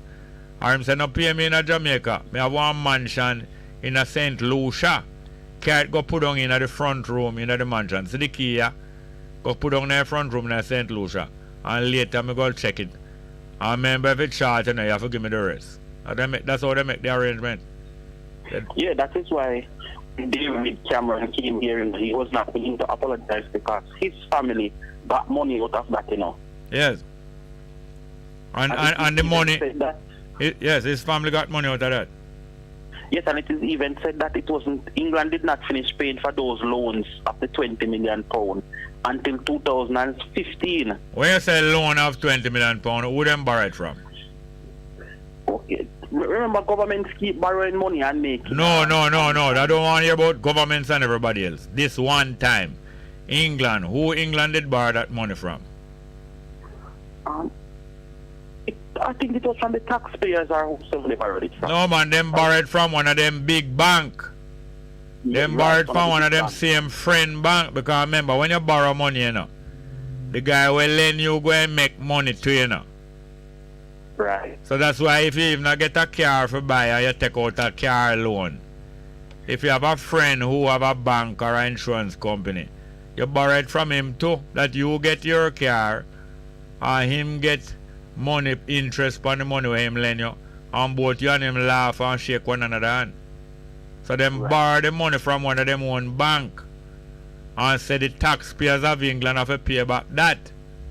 So all when you think them take the money out of the year tax out of the GDP, him not take it out of the GDP now, them borrow it from bank, and then the taxpayer in England have to pay back that, and that take from 1834 till 2015 before it done pay off. And plenty Jamaican go England go work go help pay off that money. And read about, they were saying that they were supposed to be compensated because it was their taxes that were paying for our freedom. Yes. Not understanding the full story, you know. Yes. Yes, man. Pure trickery. And smoke and mirrors. Smoke and mirrors. And trickery. That is why it is not in a conversation of the amount of money that was. No, wait, look here. Hello, sir. Hello, sir. You have to realize, certainly, at school, you know that the teacher couldn't talk fast like how you talking. You know that? Well, yes, sir. Yes, and the teacher's part of the teacher's skill is remembering at all time that she's not in the teacher's room talking to the next teacher. She's not at Michael up in the hostel and talk with her next friend. And therefore she must talk in a way where all of the children or all of the adults in the class can follow. So you have to talk slower and talk clearer so that the people can get the sense of what you say. Okay. What I'm saying is they will not entertain a conversation about the amount of money that they are owed to us. Right. The 47 million was just for each slave, you know, throughout the English, throughout all of the English Commonwealth, all the slaves that they own there, you know. Yes. But if you must now go back and say they must pay for the damages that they did and all of the other things. Yes. It's an amount of money that is unquantifiable items. They don't want to entertain that conversation. No. They don't want to start. Don't want to start that conversation because the conversation and the working out of the maths going to show say everything them have now, them out away. Everything. Everything, including the building them in England. Because a lot of these slave owners here went to England and built churches in England and a lot of those big buildings that you. But then our blood and sweat build it, man. Our blood and sweat build it, man. And when them give money to the church, them name gone down in a church, you know. All upon the church floor, them write up them name, you know. Say them a saint, you know. Yes, because I heard of one after that he came from St. Louis or something. He said he wanted a church for himself because when he's praying to his God, nobody's supposed to know. Exactly. Into England and in the church there. Yeah, man, when you're high up in a society, you can build all chapel inside of your own land, you know. But you know, like a poor guy can't do that. Not because I'm not have the land. You don't have no authority to build no chapel in there. But thank you very much. We're short of time because of the interview earlier. Thanks. Okay. Tomorrow I was supposed to ask Neville. I was calling Neville if he could explain about fractional reserve banking and if it is a practice that they do in Jamaica. All right. Thank you very much. Neville to explain. Thank you. All right. The next call. Next one. Good afternoon and welcome. Yeah, man, Jared. You know what the people them do? Yeah. Them say slave abolished 34. But we have to train to become civilized, like. Meanwhile, them are work, you know. Yeah. So it's like we have to train to become civilized, because remember, we are not human, you know. So, yeah, them, in other words, they can't let you off of the estate until them train you to be free. Yeah. So you see how dangerous them people is. Yeah, man, them have a different excuse. They are like the DPP, you know. Them have a different argument for every audience. Yeah.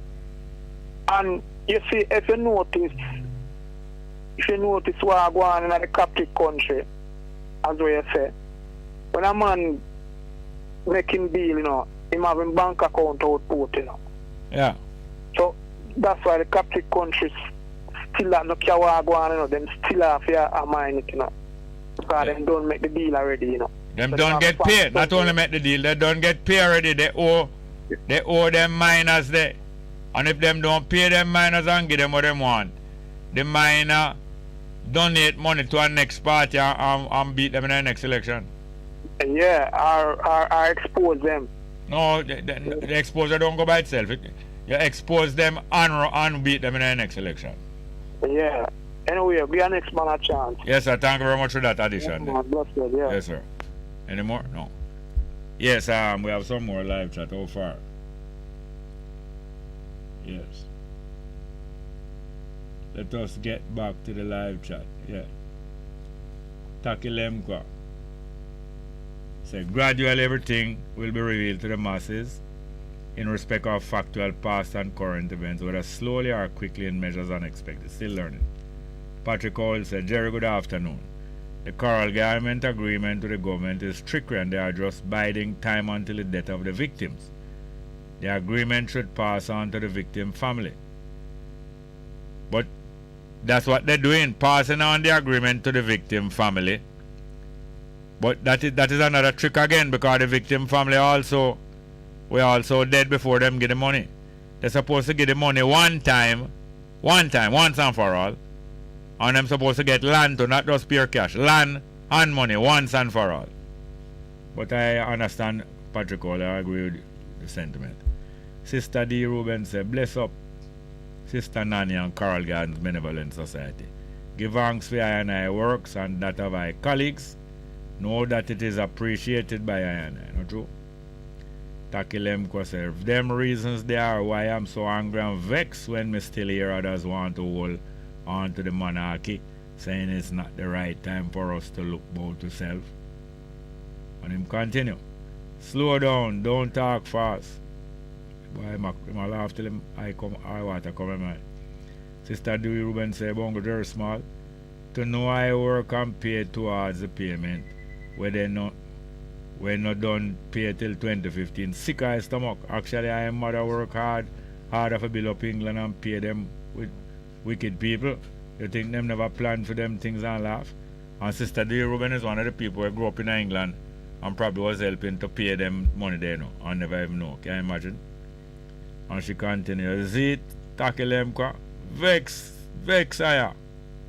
And the natal Basco said, those plantation women of slave master descendant were still getting paid up to 2017. You think at 2015? Thank you very much. We have any more callers? Good afternoon and welcome. Good afternoon. Mr. Small. Welcome, sir. Wagwan. Now, if England paid for the release... Look here, I don't know if it's pass gas or more pass gas or if credit run out tonight. I hope Good afternoon. Hello, sir. You're still there? No, afternoon, Jerry. Yes, Miss Rachel, Wagwan. Yes, I'm one of those sisters who have worked, and my children have worked, and my grandchildren, paying them back money up to 2018. Yes. Up to 2018. So, and I don't think it's finished. And I now have grandchildren who are in proper jobs, full jobs, paying how many taxes. Yes. So and they will always hide some of the charges and the payments. You probably why are they hanging? What's that, ma'am? Why are they hanging? What's there to hang on for? And it's not time yet. Then if they hang on, look here, if they hang on and make you have to be going paying, you don't see how them benefiting. Yes. Then they give them back scraps and say they lend them money. Yes, lend them back. Them broke you and then lend you back money. You can never, them can done pay, but you can never done pay.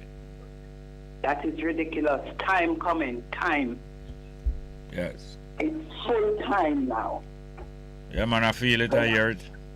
Yeah, I know you don't have long left, so I'll call tomorrow. Well, thank you very much for that. All right, then. Yes, ma'am. You have more? All right, the numbers are 619-1508, 619-1508, and 279-8473. 279-8473. We have to be strong for us not to get mad every day. We have to be strong and to be growing. As grow, we are grow. Like we can sit down and talk about this and think about this. So cool. And they should be surprised that the crime out the road is not worse. They should be surprised that the crime, a matter of fact, them surprised that the crime out the road not worse. They know. We have another. Good morning, good afternoon, and welcome to the program. Welcome. Welcome. Go ahead, please. Are you there? Go ahead, please. Yeah, the man I did it. Go ahead, man. Yeah, man, me just there, I yell up, you know? Yeah. You know, I listen to the program, you know? Yeah, good. Real, man. Everything I do. No complaint. Alright, man, yeah, man, bless up, you know? Which part of Jamaica you call from? Yeah, I know I said me there, you know? Hey, what your name again? Security, this one. Oh, security, St. Mary, good. Yeah. Listen back to the program and you hear your call. Tell me about big up yourself. Alright, cool, man. We have another. Done? Alright, that's that. Well, hello? Alright, next call. Good afternoon and welcome. Hello, Derek. Welcome. Yes, from the other day I've been thinking about this. You know, if you notice that around the United States, the superpowers they call it. Alright, talk a little slow because the phone not that clear. Alright, from the other day thinking about the United States superpower, right? Yes, any country around it that does not align with it, it tries to destroy their economy, right? Yeah, go ahead, man. That's how superpowers behave. Yes. So I am wondering, how will Jamaica get any better if we have somebody who is invested in us not getting any better? No, talk a little slow. How can what? How can Jamaica get any better? Yes. Once there is somebody invested in ensuring that we do not get any better. No, you can free yourself. You can free yourself. If you want to ensure... You try to free yourself. What's that? If every time you try to free yourself, they intentionally do things to bring you down. Alright, so what you think we should do? You think we should give up then? No, man, I'm not saying that we should give up. No, but you're telling me how can it be done? Or you're saying how can it be done? Apparently it can't be done, not true? No, I am not. That it cannot be, but I'm saying that we need to start looking at as one of our reasons why we are not getting any better. Because if you notice, every time we have a prime minister who has the best interest of Jamaica at heart. All right, hold on a minute. You have a prime minister? No, every time. No, hold on, one question. No, just answer the question. Don't give me the long argument. You have a prime minister? No, I don't. All right, I don't have any prime minister. Then we talk about every time we have a prime minister elected up. I don't have no prime minister. All right, and let me change the way I feel that then. Every time a person who is elected by his colleagues to try and help Jamaica, if you notice, the United States do everything in their power to destroy them. That is not what he is elected for. He's not elected to help Jamaica. You got that wrong. Well, probably that is why they destroy them. Yeah, you got that wrong. He's elected to do what suits England, America, and other people like that. Because, look at the light bill that Jamaica has to pay. Jamaica is surrounded by sea. And if the government was looking, I hear them talking about importing electric vehicle and removing the duties of it. Isn't that still going to make our import bill and oil still high same way? If they were thinking to use the sea and put wind turbines out in the sea there, wouldn't that make us have a set electric bill where you don't have to retain certain? Because the reason why Jamaica has such a low production is because of the electric bill that these factories would have to pay. So they leave Jamaica. Jamaica have one of the highest electric rates in the world. So if the leaders would think of things like these, wouldn't it make us a better country? No, but me and you discussed something already. You're going right back to square one. I do have no prime minister. You say you don't have no prime minister, and you're still going back now, going wait for leaders to do good thing. You slip back? Hello? No, hold on. Are you in a breezy place? Yes, the breeze is good. Well, all right. Well, you have to correct that. And so it is everything that we're doing that is not right, we have to correct it. And if we don't correct them, we're going to be taking wholeness for our Prime Minister and taking the Minister for some nice Boy Scout. You understand? Yes, because it is really ironic. Jamaica is not really hard to fix, you know. All right. If Jamaica is not hard to fix, I am urging you to get together with some other people and make it a project, because it can be done. And it's going to take several teams of people to do it. So get down. Well, I can't stay long. Young people who I have some young people who I communicate with and get together and talk about. Yes. You so arrive at some good conclusion. You so arrive at some good conclusion. Here's that? All right, I'm good, Jerry. Tomorrow. All the better. Yes, and early. Talk to me earlier. Yes. Good afternoon. Welcome. Are you there? Another one there? Yeah. Shalom. Welcome. Yeah, my contribution will be taken from the book of Jeremiah chapter 30, reading from verse 16, concerning what you have we can't just talk. said about, We can't read for more than a minute. Go here, sir. Go ahead. Yeah, concerning what you have just said about all the buildings in England and most of Europe is ours. Yeah. This is what the Most High God says. And Jerry, are you ready to spoil them? Are you preparing your mind and body to spoil these people like what they spoil us? We don't have enough time for you to do a quiz here. All right, fine. It said, verse 16, therefore all they that did devour thee shall be devoured, and all thine adversary, every one of them shall go into slavery, and they that spoil thee shall be spoiled, and all they that prey upon thee will I give for a prey. You know who this is talking about, Jerry? My mind tell me, go on. Yeah, man. We see, man. We are going to do this back to every them. We are put them in a chains. They are going to be enslaved. Jerry, not sorry for them, you know. Now come talk about... Sorry for who? Them are going to slavery, Jerry. Sorry for who? The Caucasian people, man, who make we work and pay for enslavement. So when you going to start hold some of them? Hold on. When you going to start hold some of them? Jerry. I am asking you, don't Jeremy. When are you going to start with somebody? When are you going to start? When? Jerry. No, listen, no, don't Jeremy. Because if you not answer me now, we're done with this conversation. When are you going to start with some of them? Jerry, in a this life. Alright, we're going to pull this, because I'm not ready. Him do him have a handcuff. Alright, thank you very much. Tomorrow you call me when you get a handcuff or two elastic band, you call me. I'm going to joke around. Let's get back to the... Let us get back to the live chat. Alright, Leon Robinson said, good over evil. Taki Lemko said, Curry of a compound. I appeal to you to take a lesson out of Nanny of how the Nanny of the now and the Nanny of the past exemplary roles. And him continue. Him a talk about government policies restricting the populace. Kayan Brown said, on the Emancipation Day, UK community will protest for reparation for countless generations to come. Perry the Pirate said, women has no title on earth. They are here for one reason only, to keep the earth rightful rule of multiplication. Keep having new lions. Look like Perry no known about woman. But as a pirate still know. Pirate high and dry. They pawn ship and anyway, don't bother looking at the cabin below her. You leave the guy them alone. Sister D. Ruben said, the natal Basco, all know I still appear them through them dirty policies where suppress I growth. Sister D. Ruben said, Kayan, Brown, liberation is a must. Thank you very much. Well, alright, I could call for Jackie Opel now. One more time, Jackie Opel. Jackie Opel come to the conclusion. They're no good. Let's go.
good. You hear what I say, you no good.